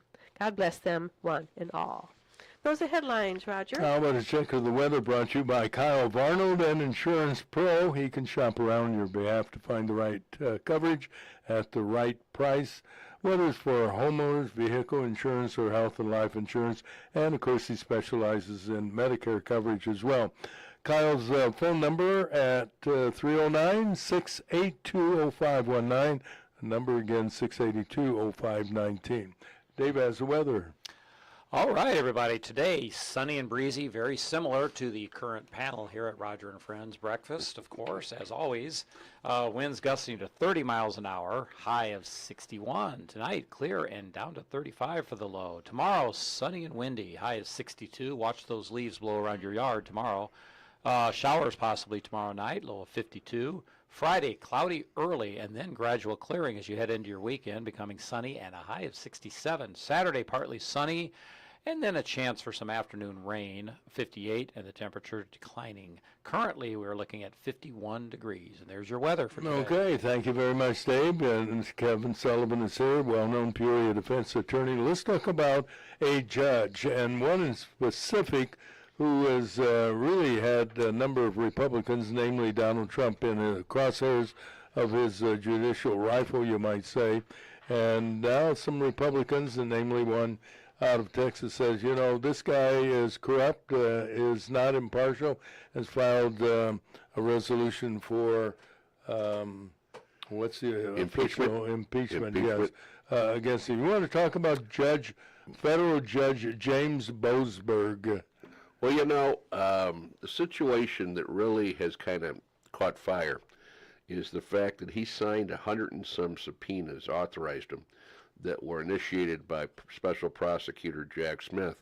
Smith was looking into the events of January 6, 2021, you know, where they had essentially the melee at the, I don't want to use the wrong term, such Incident. How's incident? Incident, Yeah. melee. I'm not going to say Yeah. insurrection. I'm not going to say this or that. But the incident at the Capitol that was they're still talking about. And, of course, they thought they were going to nail Donald Trump on that. And, of course, keep in mind, going back to that day when Trump gave a speech in Washington, he said, now let's go to the Capitol and let's protest peacefully, but with dignity, et cetera, nonviolent, and it turned violent. Then the question is, did Trump said he was prepared to send in the National Guard. It wasn't his jurisdiction. The Speaker should have asked for it, what have you. So Jack Smith, who's like a rabid dog, is now looking into, was there some sort of a conspiracy between President Trump and certain Republican members of Congress. So I think the total was 179 or 197. 197. 97. I got my numbers Juxtaposition. correct. Absolutely. Issued, and they were primarily for very high ranking and very notable Republican legislators, both in the House and in the Senate, mainly the Senate, I believe. And what he was looking for is phone records. And these phone records they're looking for were not the content of the phone record. They weren't recordings. They were what calls were made between whom and how long were these calls. And, to get the content of those phone calls or text messages would require a level higher, which would be a warrant. And, and I can't blame these Republicans for, the fishing expedition that went on in this situation. And Boasberg seemed to sign and approve everything that Jack Smith brought to him without any scrutiny whatsoever. Now, do I think he's going to get impeached? No, I don't, because federal judges have lifetime appointments. It takes something either really, really egregious or it takes something practically criminal. But when a judge is acting, no matter incorrectly or correctly, within the scope of his duties as a judge, normally impeachment does not follow. And he's got quite a history. He was, very well educated. He got started, I believe, as a U.S. attorney. I think George Bush 43 appointed him to the federal bench. He then became a member of the FISA bench, so to speak.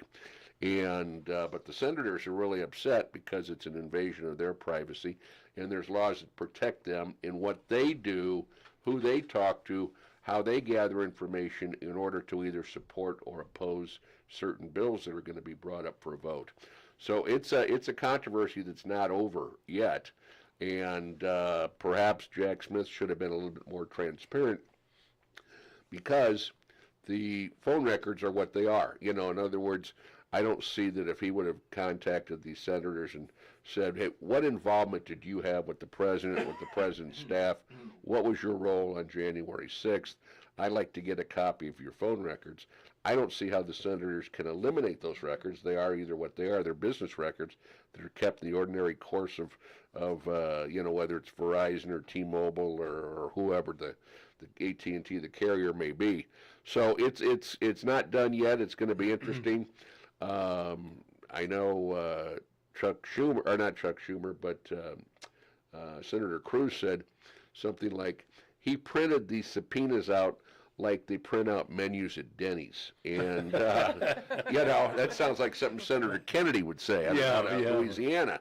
So, it's going to be interesting. And because Boasberg was the chief judge, typically all subpoenas in that court had to be run by rule through the chief judge.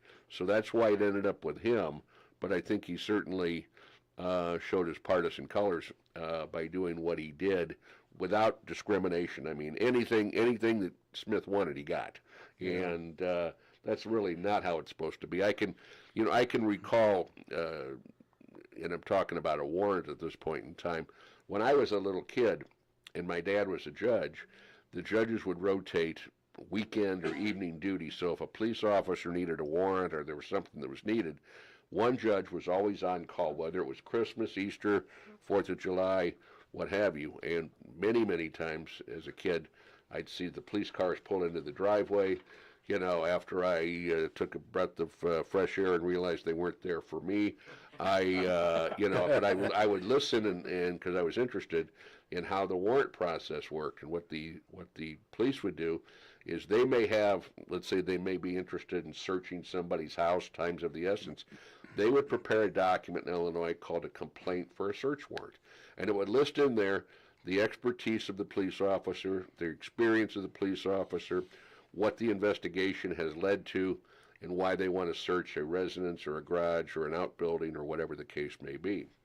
And in more times than not, I would say, well, I'm not going to say that, but in a highly abundant number of times, my dad would say, read this and say, that's not enough. I need more if I'm going to issue this warrant. I need more probable cause. I don't see that happening anymore with judges. I think they just sign the warrants and presume that they are valid. They do have probable cause. They're in proper form.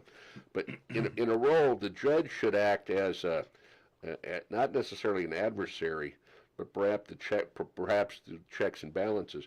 Really scrutinize these warrants, because that warrant automatically means somebody's privacy is getting invaded. And the cops weren't real happy with my dad sometimes about that, because they put a lot of work in and they needed this done. And Dad would say, here's what I'm looking at. I need to know X, Y, and Z. Get me this, and I think I'll have enough. And they couldn't always do that. And sometimes they came back. Sometimes they went out in the car, made some calls, added this, do this. But that's how it's supposed to work, because at that stage of the ball game, you don't have a defense attorney there that's the legal adversary. The judges should act as that, check and balance. And in this situation, I think Boasberg should have done the same thing to a certain extent. I know it's a little different in the federal system, but again, he should scrutinize instead of just writing 197, issuing 190 subpoenas. Why do you think Senator Grassley? Why do you think Senator Johnson? Why do you think Senator Cornyn, has got this information, as opposed to, Senator Paul or Senator Kennedy or, Senator Blackburn, whatever the case may be. And I think that's a role that judges really still should assume when it comes to these things, because they're the last barrier between the police invading somebody's privacy, maybe getting inside somebody's house involuntarily, and protecting, which, are still fundamental rights. The last bastion of privacy we all have is where we live. That is kind of a sanctuary against government interference. And for a police officer to be able to get in your house without consent or permission, that's wrong. That's a tall order. Yeah, you bet. Interestingly, AT&T said no to Judge Boasberg. Verizon opened the books. Now they admit they did wrong. It was wrong, and they're changing the policy. I found it fascinating that AT&T stood up to him. And the bad thing about this whole scenario is Boasberg told AT&T and Verizon, this is all secret. Do not tell, and they're supposed to, as you said, turning to the Constitution, do not tell them that we're looking through their records, which to me is an invasion, as you indicated, of privacy. Well, in the way that the articles that I've read indicate, this was something he did, and I'm going to use the legal term, sua sponte, meaning he did it from the bench. He wasn't necessarily asked to do it. He thought this was going to be a good idea to issue a gag order. So here's the subpoena and here's the gag order. Provide this information and shut your mouth. And normally when somebody's records are subpoenaed, and again, we're talking subpoena versus a search warrant, there should be some type of notice, because the process to correctly issue, let's say, it's called a subpoena ducis tecum. A typical subpoena is where somebody is subpoenaed to come in and testify, like a witness subpoena. A subpoena ducis tecum is where a subpoena is issued to, let's say, AT&T, or let's say Ameren, any company that says, we're looking for these records.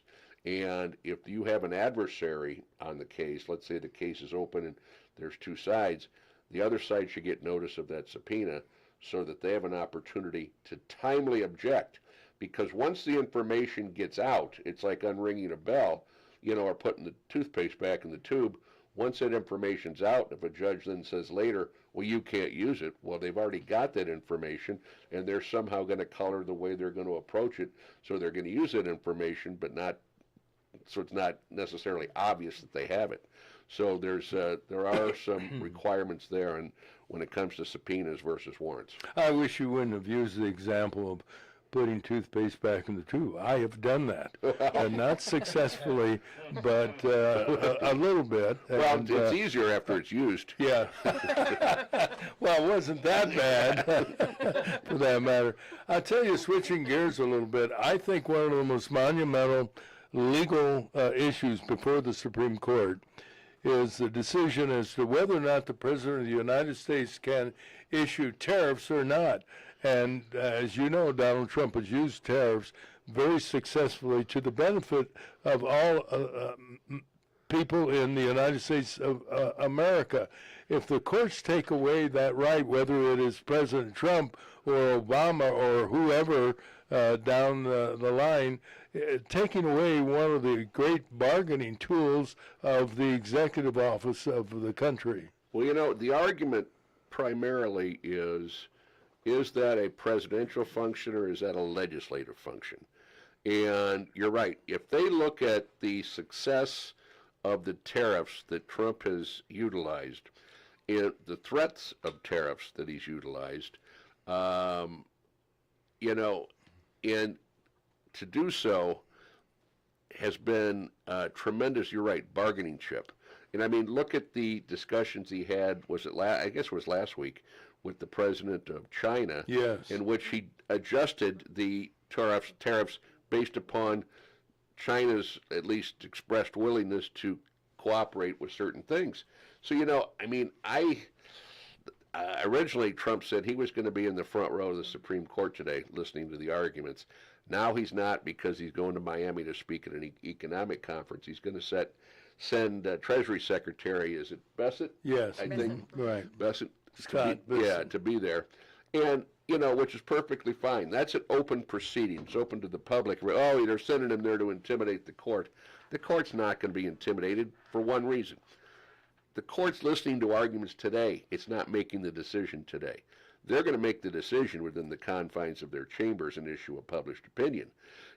How many times have I been in a case where I put a police officer on the stand, let's say in a motion hearing, and the cop stays in the courtroom waiting for the decision and to intimidate the judge, and a good judge will not, good judge says, you're welcome to stay. It's a public courtroom. It's open to the public, but it's not going to influence my decision.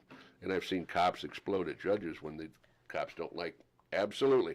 I've seen it twice in my career, and one of them involved my son on a DUI case in 2012, and the other one was a case many, many years ago with Judge Charles Covey, and the cop started berating the judge from the back of the courtroom. Are you serious? And the judge says, get out of here now and don't ever come back in my courtroom again.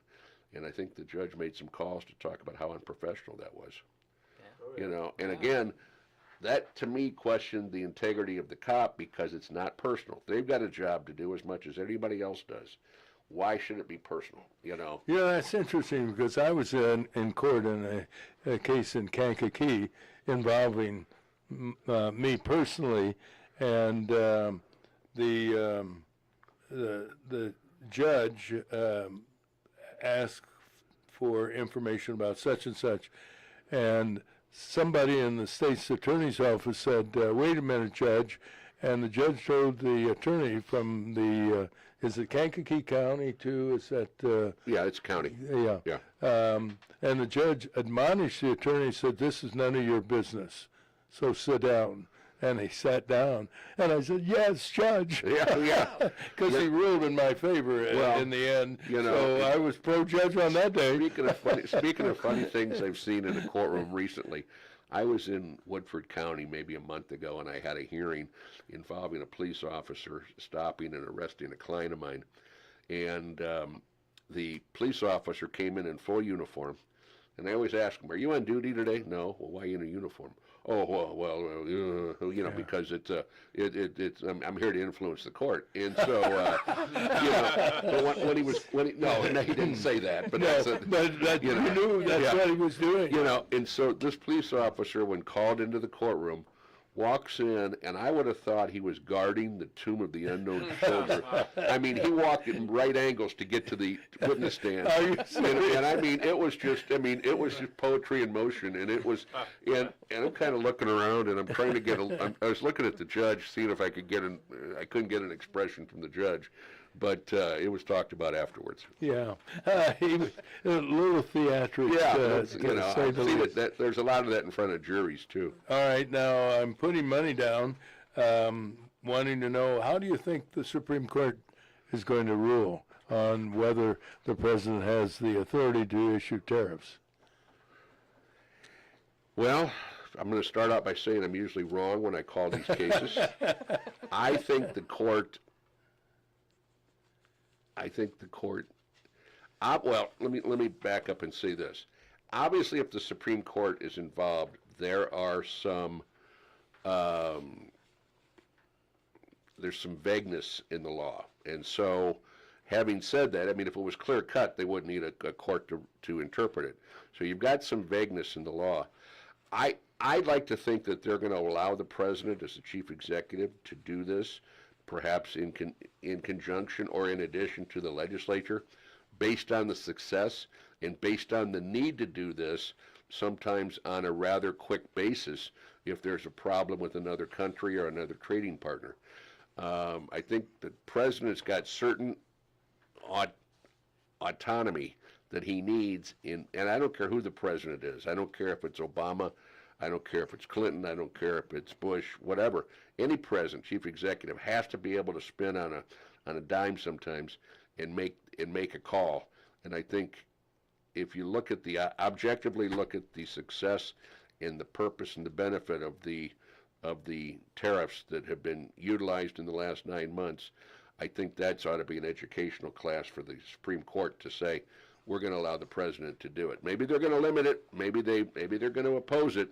I just think that the president should have certain automated powers to be able to react when you need to. Yeah, the primary issue is the separation of powers between executive, legislative, and judicial, and the way it appears it has been going is the judicial branch seems to have more power than the other two branches. Lately it seems like, at least on a temporary basis. Yeah. But, I would love to, if I could. I'm sure the arguments are going on probably starting about 9 o'clock this morning.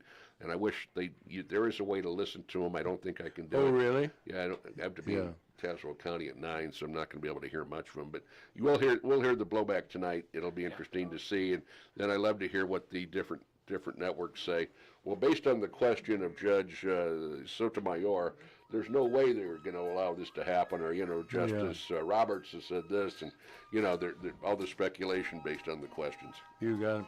As always, Kevin, thanks very much for your insights. Thank you. If not sooner, we'll see you next week. Hey, you look good. You feeling better? Better. Still got a little bit of it, but I'm beyond the contamination stage. I was told. I will tell HR you're back on the job. Yeah. Thanks. Tell them to. I'd like some back pay, by the way. Okay. I'll look into that, but. Don't look for an answer soon. Kevin Sullivan, ladies and gentlemen, and we continue. Breakfast with Roger and Friends coming up on FM WACU 90.7 and on YouTube. News, weather, sports next. Stay tuned.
pleasant good morning, everybody. Let's get into the news, weather, and sports on this beautiful Wednesday morning, November 5th, as we bring you up to date on what's happening.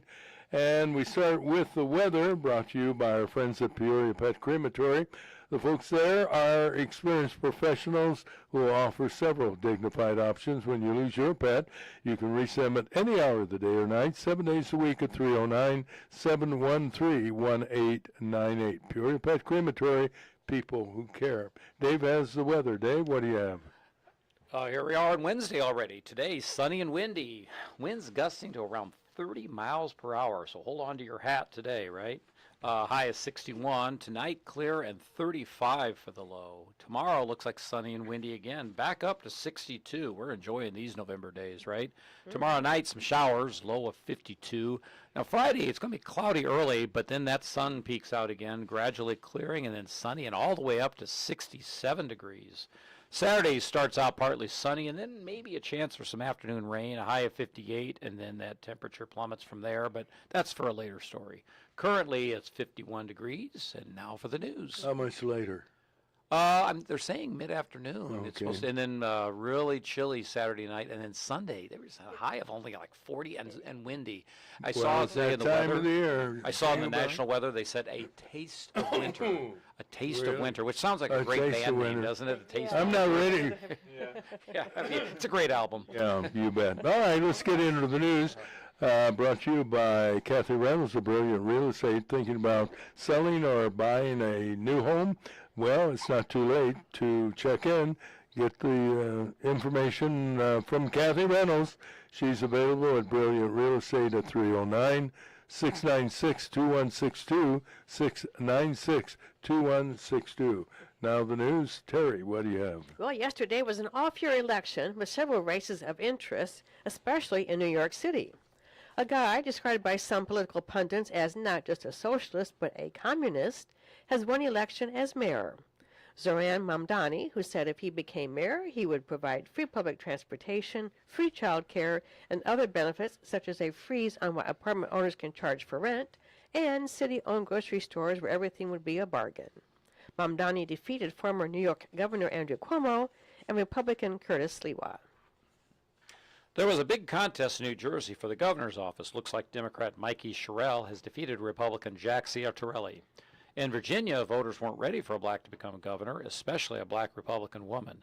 Winsome Earl Sears lost to Democrat Representative Abigail Spanberger, and it wasn't close.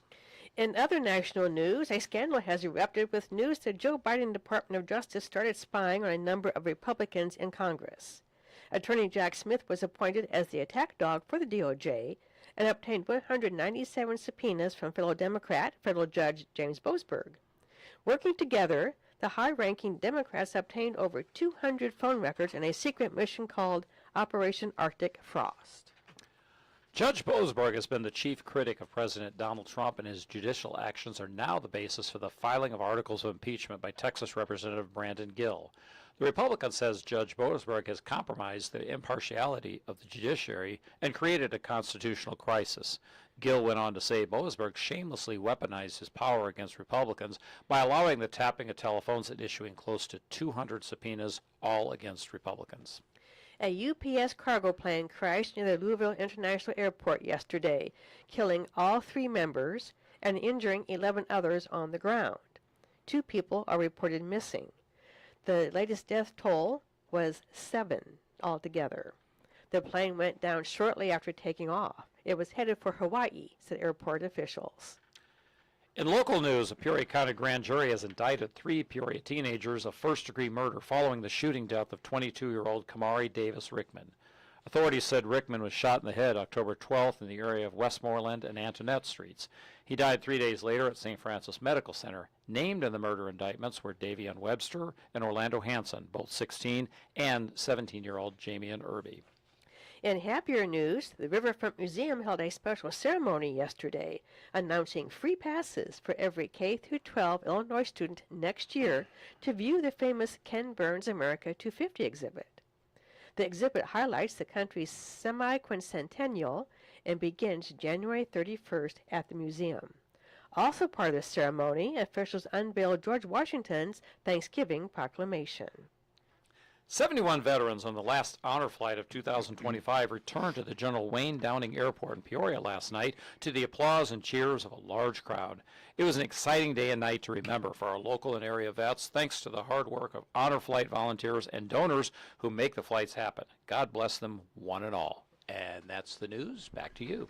All right, Hal, more news from WCVU as the most comprehensive news reporting right here on FM 90.7. From the WCBU Newsroom, I'm Courtney Conroy. A $1 million gift to the Peoria Riverfront Museum will give students across Illinois free admission to the next year's America 250 exhibitions. Museum President and CEO John Morris says the All-Illinois Student Pass program expands on their ongoing Every Student initiative. Every single K through 12th grader in the state of Illinois would be able to come and see the Declaration of Independence and the Constitution and George Washington's Thanksgiving Proclamation and all these great documents. Peoria residents Ashley and Josh Bellamy contributed half of the $1 million gift. The Gilmore Foundation and an anonymous Chicago-based foundation provided the other half. Washington City Council has unanimously approved spending nearly $24,000 to replace high-intensity discharge lamps with LED lamps. Alderperson Mike McIntyre compares the project to the installation of LED lights that have brightened the main business area in Creve Coeur. We're just celebrating 200 years. We're doing a lot of stuff. It's a nice area. We want to make sure that it continues to look nice. This is one of those simple things. I often think about Creve Coeur and how great it looks through there. The new poles will be installed in the downtown square. Governor J.B. Pritzker says he's deciding if he'll sign a controversial proposal that would allow doctors to prescribe life-ending medication to terminally ill patients. It's already been approved by state lawmakers. I mean, it hits me deeply and makes me wonder about, how we can alleviate the pain that they're going through. Pritzker says he's thinking about people he knew who had very few options at the end of their lives. And a majority of state lawmakers who represent parts of the Tri-County area will face little opposition in their re-election bids next year. State Representatives Jahan Gordon Booth, Sharon Chung, and Bill Howder have filed for re-election, along with Republican state senators Neil Anderson, Sally Turner, and Chris Balkema. Republican State Representative Ryan Spain of Peoria faces a challenge from Democrat Nicole Doppler. GOP Representative Travis Weaver of Peoria faces Democrat Zoe Renee Carter. And in a state house district east of Peoria, Woodford County Coroner Tim Rustman is the Republican seeking to replace Representative Dennis Tipsword. Democrat Lisa Tejeda has also filed for the seat. I'm Courtney Conroy. All right. Thank you, Courtney. Good job. Let's get into sports. Tyrus is here with the latest. Good morning, Tyrus. Good morning, Roger. Guy. Good morning, Roger. Thank you. Let's start in the NFL with some news. The Bears beat the Cincinnati Bengals in a wild game, 47-42. They move on to this Sunday versus the New York Giants at noon at home. Also, Caleb Williams became the first player in NFL history to have multiple passing touchdowns, multiple receptions, and a receiving touchdown in a game. He's also the first starting quarterback to catch multiple passes in the game since 1953. Also had the game winner to tight end Colston Loveland with 25 seconds left in the game. The game was crazy. Thursday Night Football tomorrow, 7:15 versus the Las Vegas Raiders and the Denver Broncos. NHL news, the Blackhawks play today at 9 p.m. versus the Vancouver Canucks. They also look to get back on track. NBA, the Chicago Bulls are 6-1 on the year with a 113-111 thrilling win. They were down 24 points at one point in the game. They also never led in this game. Nikola Vucevic hit the game-winning three off a pass from Josh Giddey, who had a triple-double in this game, 29 points, 12 assists, and 15 rebounds. The Bulls move on to Friday versus the Milwaukee Bucks at 7 p.m. Other news, college football. Illinois is at 6-3 after beating Rutgers 35-13. Next game coming up Saturday, the 15th at 2:30 p.m. versus Maryland. Illinois basketball, they are 1-0 after blowing out Jackson State 113-55. They play Friday at 7:30 versus Florida Gulf Coast Eagles. NCAA volleyball, Nebraska still undefeated at 22-0. Only team left undefeated. High school news, Princeville football is done after losing to Hayworth at home, 21-14. And Peoria Lions football continue their season after beating MacArthur 36-14. They play Morton at 7 p.m. this Saturday. Also, IHSA State Cross Country Finals are this Saturday at Detweiler Park, Class 1A through 3A. And that is our sports report. Now back to you guys. As usual, up to date with everything, and we appreciate it.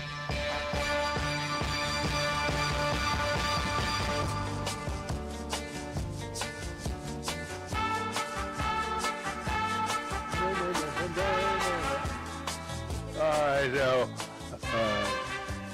the title of this song is what? Music to watch girls go by. Yeah.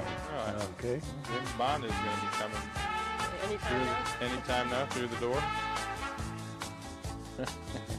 Oh, Tyrus, I'm surprised you aren't making predictions. I want to see if you know what you're talking about. So, who's going to win, Illinois or Maryland? Come on, let's put something on the line, something worthwhile, like a McDonald's. What's a breakfast? Egg and sausage. Egg sausage sandwich. Yeah. Egg sausage McMuffin. McMuffin. Yeah. McMuffin. I bet you a bagel McMuffin or something. Who are you betting on? Well, you shouldn't be any hesitation at all.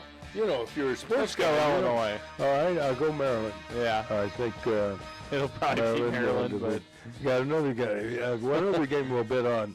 The Bears and the Giants. Mm-hmm. Oh, the Bears. Okay, I have to go along with that. So there's no contest there. The Giants are really bad, which probably means they'll win. Are they playing in Chicago or New York? You don't know. It is in Chicago. All right. Are you sure? A little hesitation in the voice. Hey, I have Dave Poles, who works on behalf of the Peoria County Regional Office of Education, is disappeared. We hasn't disappeared. We know where he is, but he left. He left the building. Yes, he has a paying job. Yes, he had a paying job versus volunteer.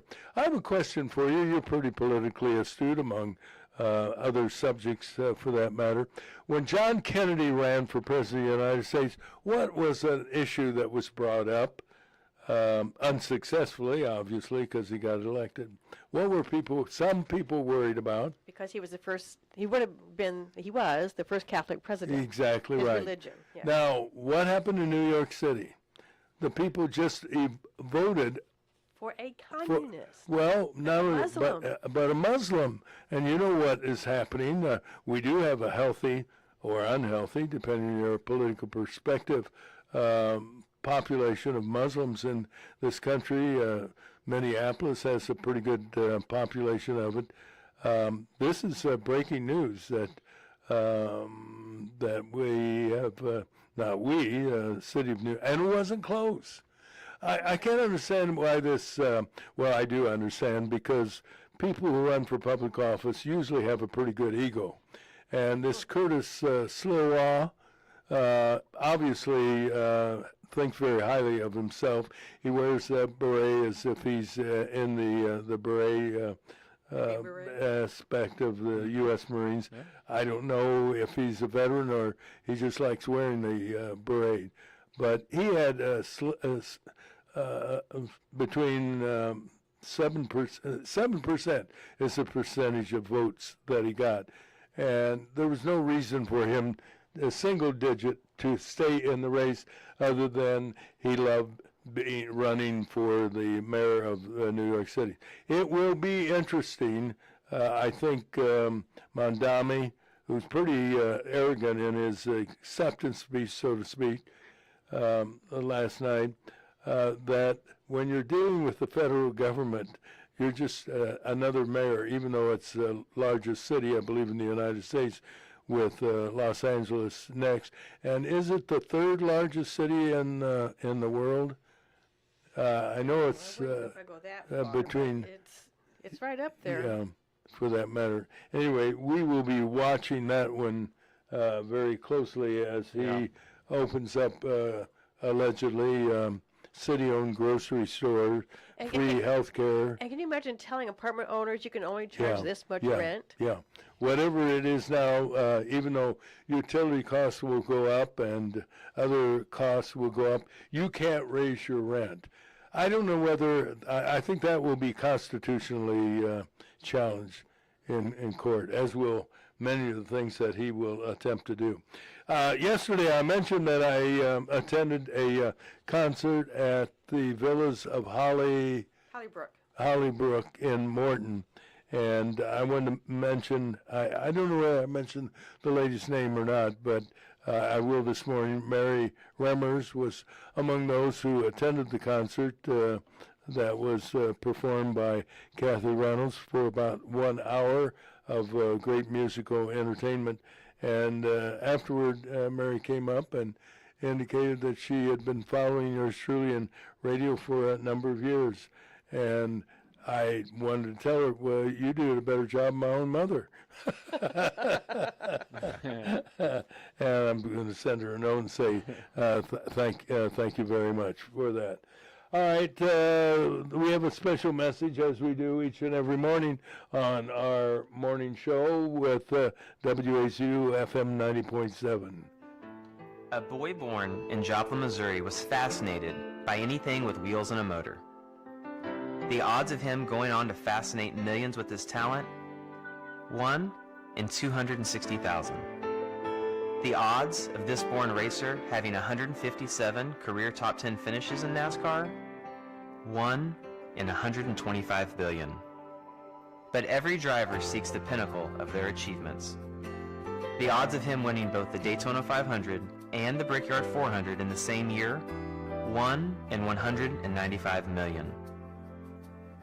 The odds of a child being diagnosed with autism? 1 in 68. I'm NASCAR driver Jamie McMurray, and my niece has autism. Learn more at autismspeaks.org/signs. Early diagnosis can make a lifetime of difference. Brought to you by Autism Speaks and the Ad Council. Today's Pet Tip is brought to you by Peoria Pet Crematory of Peoria and Lewiston, providing final care for family pets, large and small, 24 hours a day, 7 days a week.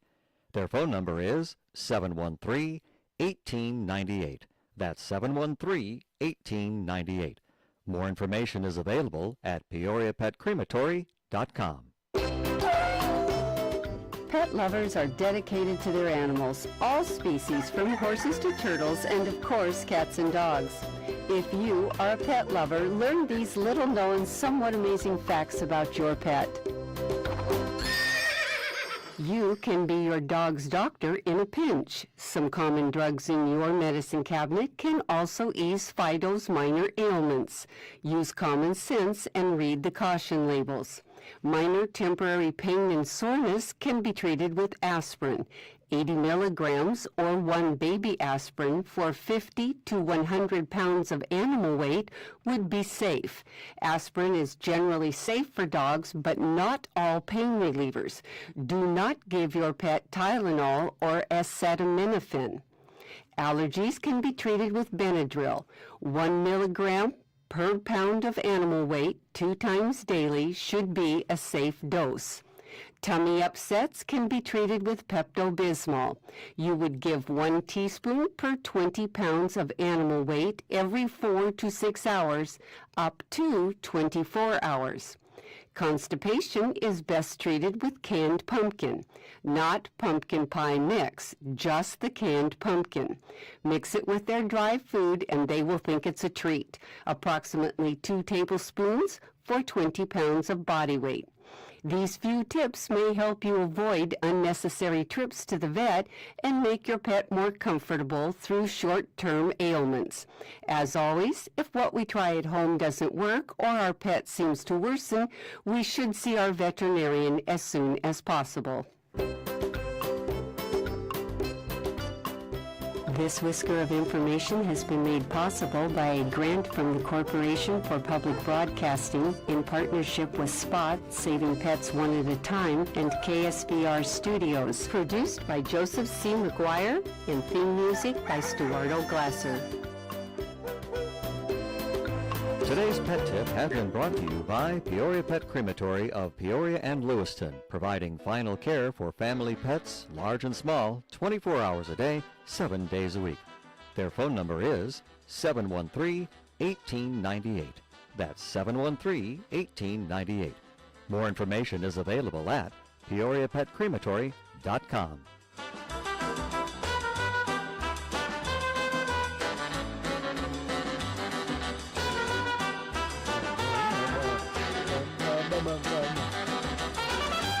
This is Java. Al Hurt. Yeah, Al Hurt, you bet.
I'd look around for the cover of that particular CD to find out the different titles of the instrumentals we've been playing. I can't find it, but we did know that one, and that was Java by Al Hurt, at least the cover of it, at any rate. All right, on this day in history, this is going to be a tough question for the two of you. November 5th, 1775. Somebody condemned somebody. Oh, wow. So let's start with the first person.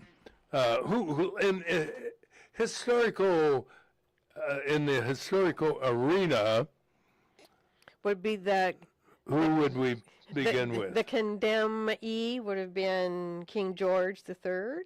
No. Oh, okay. Who did? Let's start with who did the condemning.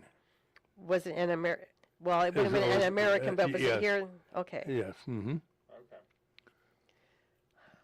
Benjamin Franklin. All right. He's in that order of historical figures. But it wasn't him. But it wasn't him. George Washington. George Washington. That's a good place to begin with the President of the United States. And he was general then. He spoke out against a series of events that had a person's name. And I remember hearing the name many moons ago. I'm not even sure I can pronounce his last name correctly, but I think I can. But if I can't, I know you will correct me. Was it an Indian? I don't think it was an Indian. Oh, okay. Was it someone here in the colonies as well? I guess. Another U.S. person. No, I think he was a British citizen. Okay. And he has the same first name of a guy who was very popular in the 50s and 60s in music. And I'm trying to think if this singer, whose first name started with G and the last name started with the letter M. And we're working on this British citizen's first name. George? Good guess. Gerald? Good guess. I'll help you out to reduce the list. Only 3 letters in his first name. Guy? Yes. Oh. Could this be Guy Fawkes? Yes, very good. He condemned Guy Fawkes' activities. Who was Guy Fawkes? Guy Fawkes was, he was a Britisher, and I believe he had plans to blow up Parliament. Yeah, I think you're exactly Oh, right. is this Guy Fawkes Day? It was, well, they called it historically the upcoming Guy Fawkes events, which commemorated the failed assassination by the British citizen and soldier who supported Spain and attempted to restore a Catholic head of state. Washington decried, I like that word, he didn't like it, the burning of the Pope's effigy, and insinuated that those who participated in the festivities were void of common sense. That was Washington's words. Washington hoped to recruit French-Canadian Catholics and felt that the anti-Catholic festivities would only serve to make them angry. Alienate? Alienate. In 1605, British authorities had thwarted Fawkes' plot to blow up Parliament, assassinate King James I, and establish the Catholic Princess Elizabeth as the Queen. Isn't that interesting? It is interesting. The arrest of the infamous would-be assassin spawned the annual Guy Fawkes ritual. Do you remember studying that? I don't. No, but one of my bosses at Century knew of that, and he'd walk through and he goes, "Today's Guy Fawkes Day," and we're like, "What?" What? So then that, of Yeah. course, makes you want to look it up and And find say, out "What's about this- it. So what is this all about? Yep. Well, that's what it's all about. All right, let's do our final news and weather report. Maybe not weather, but our final news of the morning.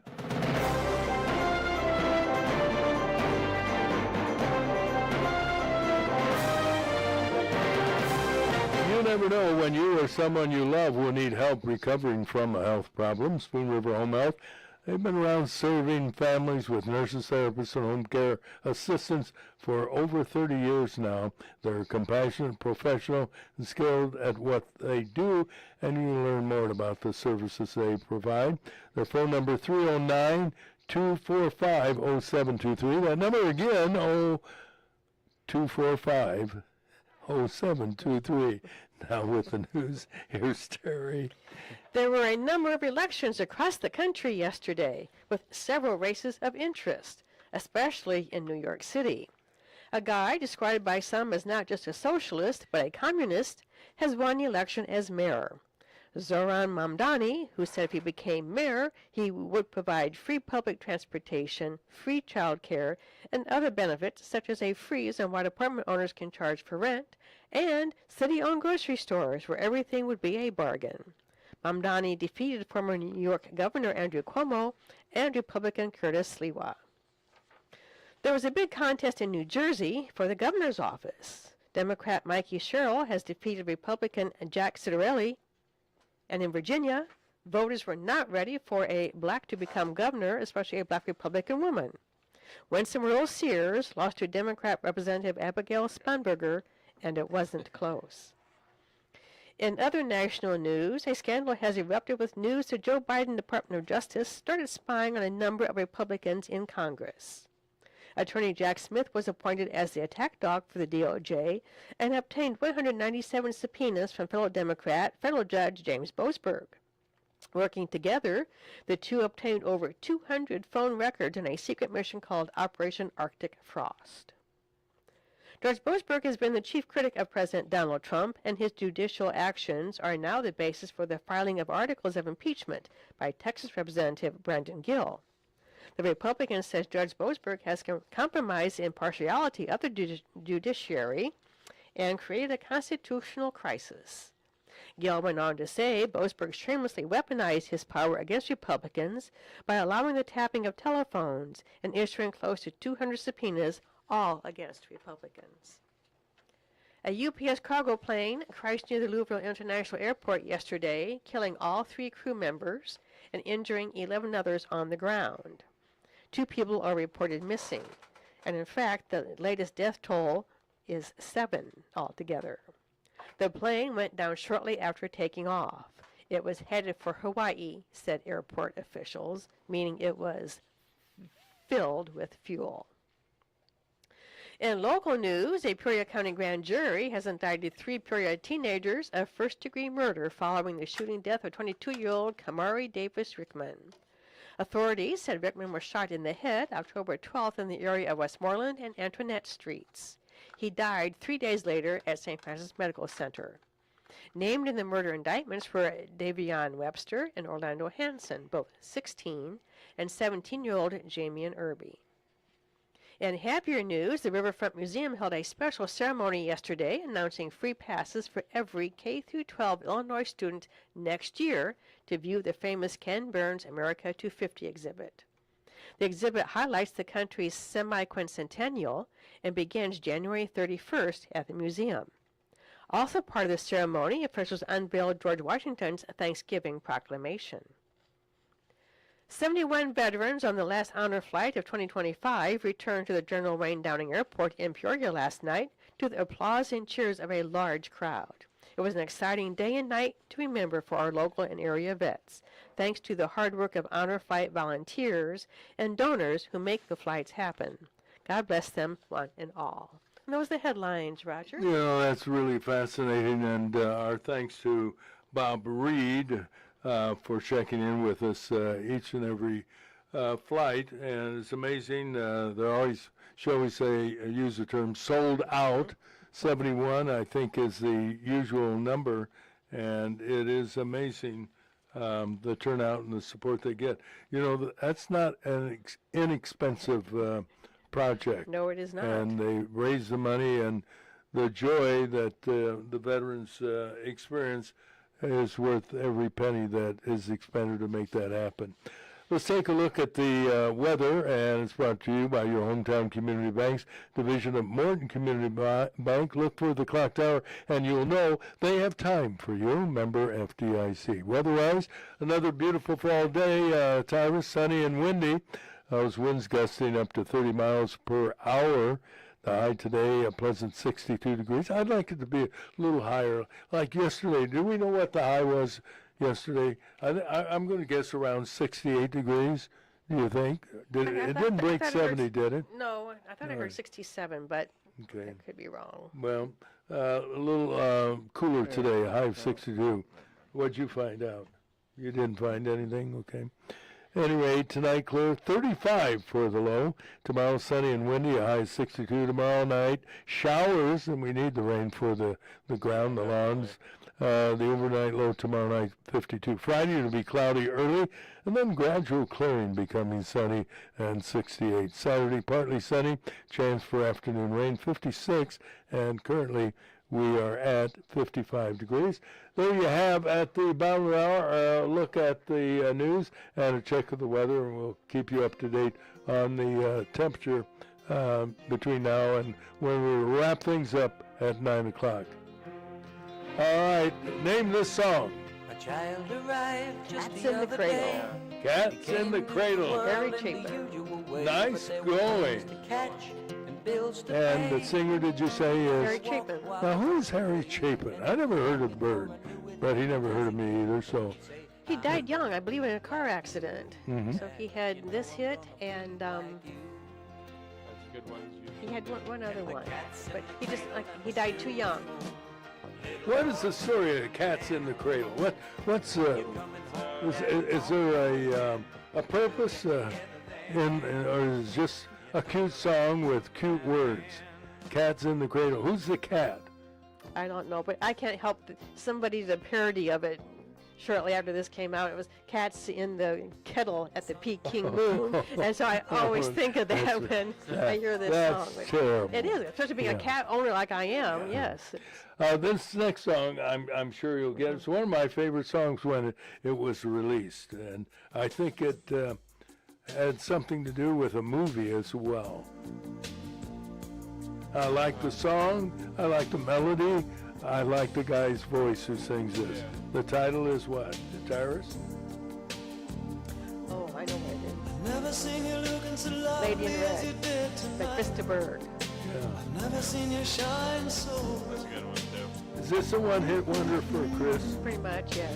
That's a good one. What a voice. Never seen so many men ask you if you wanted to dance. Looking for a little romance. given half a chance. I have never seen that dress you're wearing, or the highlights in your hair that catch your eye. I have been blind, the lady in red is dancing with me, cheek to cheek. There's nobody here. Was this song a song that was in a movie? It wasn't. No, it was standalone. There was a movie called Woman in Red or something like that, but they were But the totally song unrelated. totally different.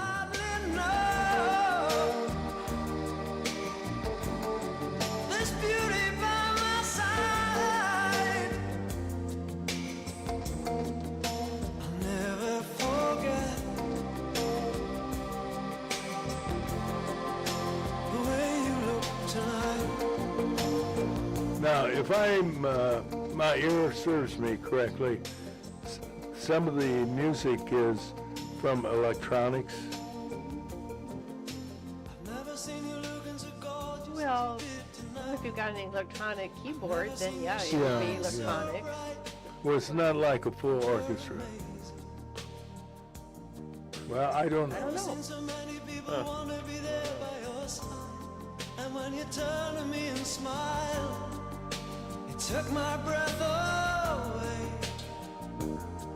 I have never had such a feeling of complete and utter love as I do tonight, lady in red. You know, if they had used a different color, it wouldn't have the same ring. No. If it said the lady in blue or the lady in yellow. Just something striking about the red dress. Something about the red dress, yes. There's always something about the red dress. Always. Oh, okay. I'll take your... No, like, Yes? I think there's tons of songs With, that have, with red? yeah. Red sails in the sunset? Actually, you know what? There's a song Red that's pepper, called, that's a hot one. it's called Green The green lady in grass. green. Green. There's green grass and No, green there's- tambourine. Green grass of Green summer. grass. Yeah. So So- you can say the red grass. You ever heard that one? No. No, I don't know that one. Here's one of my favorite songs. I hope one of yours by one of my favorite singers. I think you'll get it right away.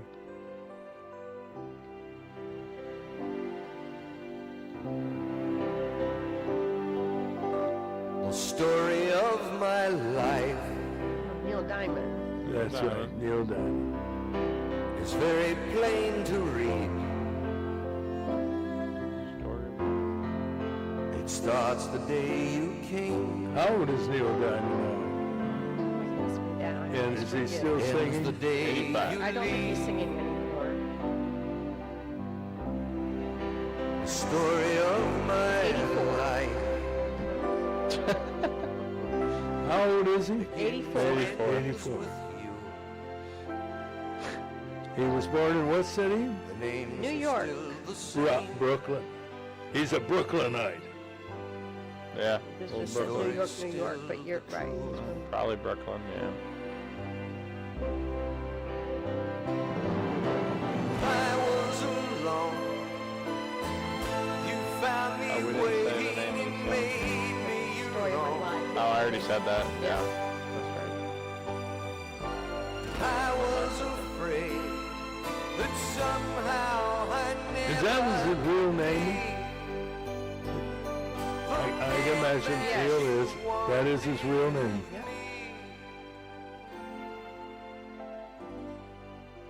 You're the story of my life. That's a great song. And that song is a story of his life, as I recall.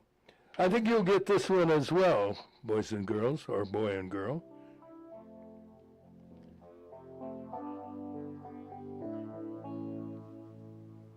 I watch the distant lights along the runway disappear into the evening sky. Oh, you know I'm with you all Ooh, the This looks like it's causing a problem with our panel. Ladies and gentlemen, we might have stumped them. Not the sun you're trying to find. Something else is on your mind. You need a little space and time. Is it Paul If Simon? you're close. Simon Garfunkel? Yes, Art. Art. Oh, Art Garfunkel. Yes. By himself. phase you're going through. What's the title? I have no idea. Though I won't stop you, I don't want you to break away. Yeah. How'd you guess that? I don't know. Yeah. Breakaway by Art Garfunkel. Okay. All right, that was a little bit of a challenge. Let's see how you do on this next one. Almost sounds like an opening to a TV show. And now in Minneapolis, here's Mary Tyler Moore. All your life you've waited for love. The Goodbye Girl. Come and stay. Goodbye Girl by, And now that I have found that is correct.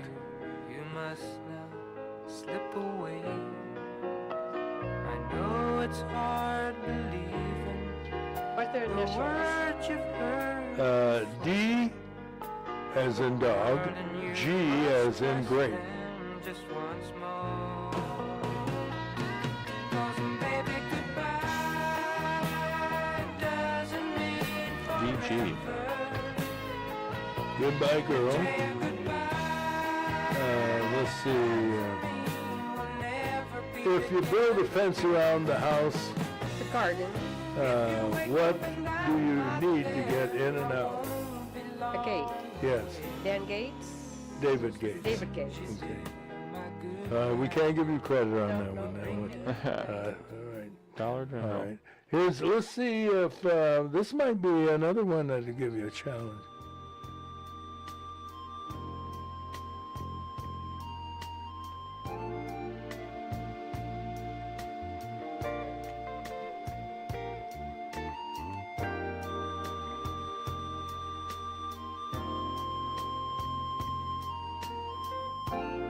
This is kind of a mellow song. Yeah. Oh. Love that played his games on me so long. I started to believe I'd never find anyone. Doubted, tried Brooke to Benton? convince me. Boy, it does sound like never heard of this guy. You can win. Great voice. George? Larry is his first name. One day the sun That helps. was shining through. What's one of your favorite? Rain has stopped in the sky. What are your favorite crackers? Ritz? No. And oh, what a revelation to see. Graham? Yes. Very good. Very Someone good. was saying I love you. Here's the title. Here's the title. On one in a million. 1 in a million. 1 in a million you. Where did I come up? Good, Tyrus. I do remember that song. But if you'd asked me who it was, what was the title? I think.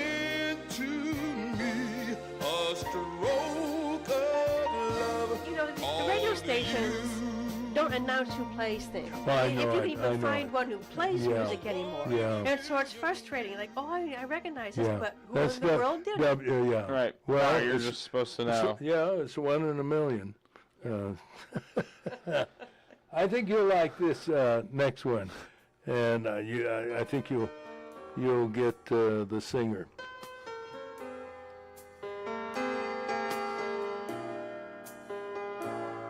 You were far when I could have been your star. Barry Manilow. Well, you would think that, wouldn't you? His initials are GM, and it's not George Monroe. But it is George Michael. George Michael, yes. Oh, yeah, that's right. And the title of it? People, you can never change the way they feel. Better let them do just what they will, for they will. If you Kissing what? am still People. I have The no idea. sidewalk. Kissing a fool. Does that ring a bell? A fool? No, it does not. All right, I give you 50% on that one. That's Half point right there. a C plus, I guess you might say. I think you'll get this next one.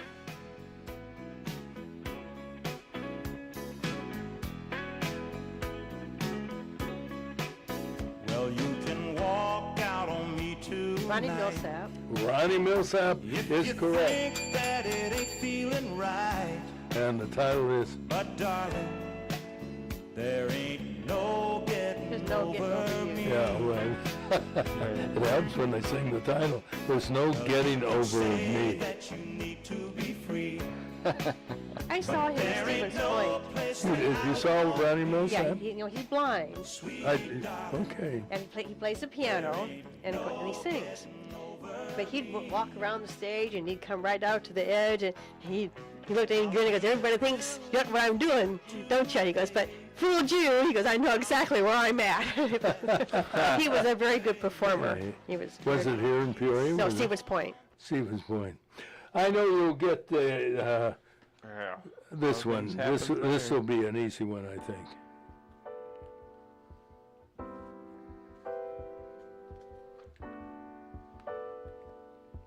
Flying me back to Memphis, Bread?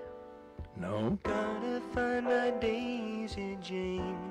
Well, the summer's gone. There's a one-word title, not of the performer. Well, I left her just to Or roam the performer. city, Crosby, Stills, and Nash? thinking it would ease. The song is someone's name. I'm a crazy man, Yes. and I'm playing my crazy game. The song title is A Flower. Daisy? Yes. Daisy what? Daisy Jane? Daisy Jane, yes. Not Dizzy, but Daisy. But who's the group? And is a group. Yeah. That was, All right, I'm going to play another song by the same group, and I think this may Beach help Boys. you, particularly with this song. Used to cry, we used to bow our heads then, wonder why. Now you're gone, I guess I'll carry We on. need Kathy to call. yeah. She'll know the song. Make the best of what you left to me. Left to me, left to me. I need you. That's the title. The flower needs the rain, you know I need. How many words in the name of the group?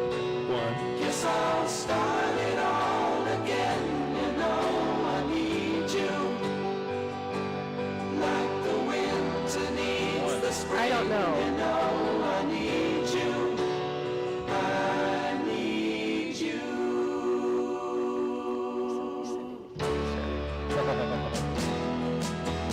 America. Wow, I would not have come up with that. Really, really? Thank you, Kathy. Well, let's see what Jay Roll on the air. All right. That's both songs, great songs by America. Do you know anything about America? How many singers? Apparently are- not, because Yeah, I guess not. What? I think they did Horse with No Name, but that's about it. Yeah.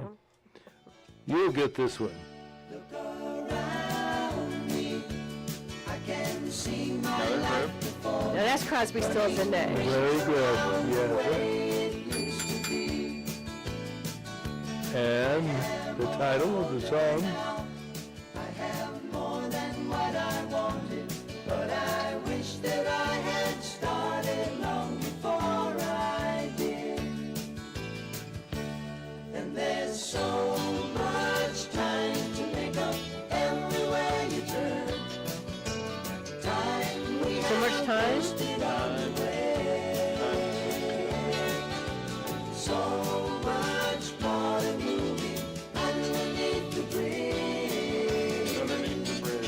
Let the water come and carry us away. Wasted on the Way. Well, let's see. Let's see how you do on this next one.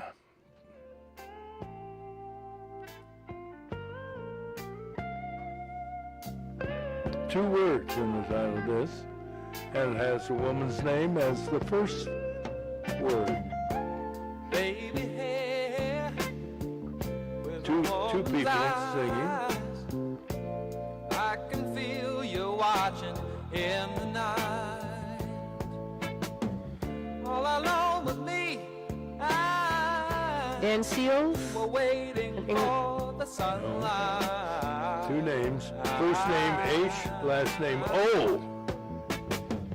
When I feel cold, And the O is you something warm me. I sometimes have And with when I feel I can't go on, Who's Hall and Oates. Hall and Oates. Hall and Oates. Oh my gosh. it's you and me forever. You and me. Sarah Smiles. Sarah Smiles. Sarah. Very good. All right. You got a passing grade with that one. Let's see what we do with Sarah this one. Smiles and goes for mine. Male and female singing this. It may be way too early in the game. I've always liked this singer's first For name. me to know how far we'll go. Not a common name, but it's a beautiful female name. But when I look at you, from any point of view I see. Whoa, you're looking Marilyn like McGoo and Billy Davis. There's the title, You're Looking Like Love to Me. And the male singer, great voice. only met Unusual first name. for Peebo Bryson? Peebo Bryson, very good, nice going. So who is he singing with? Her first name is, if you leave off the last letter, it's a guy's name. You take the letter A off of the name, and you have Bob's first name. Oh, Roberta Flack? Yes. That was, you did good on that. All right, let's see. Let's go. I'm going to skip that next one because we're getting running out of time. This is another duet. Very popular song. I know you'll get this.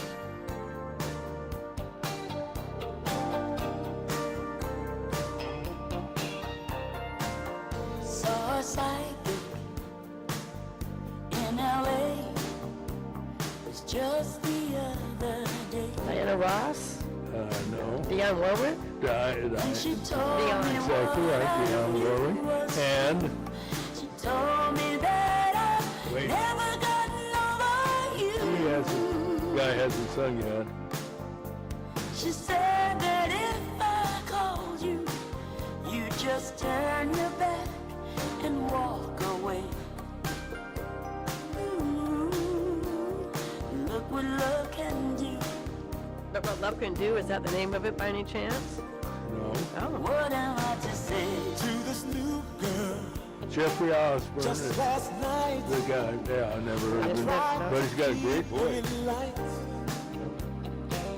Two words. So one starts with L. One of the most popular words in songs. Love. Love, what you gotta love. Starts with the letter P. Love Power? Love Power. Exactly right. Good job. Hooray, hooray. Got to get out of here. That ends our musical quiz on this Wednesday, November 5th morning. Thank you, Terry Chamberlain and Tyrus Killiam and Dave Poles for that matter, and Kevin Sullivan. Have a great day, everybody. Remember, God loves you, and so do we. So long, everybody. And we get it back. Talking about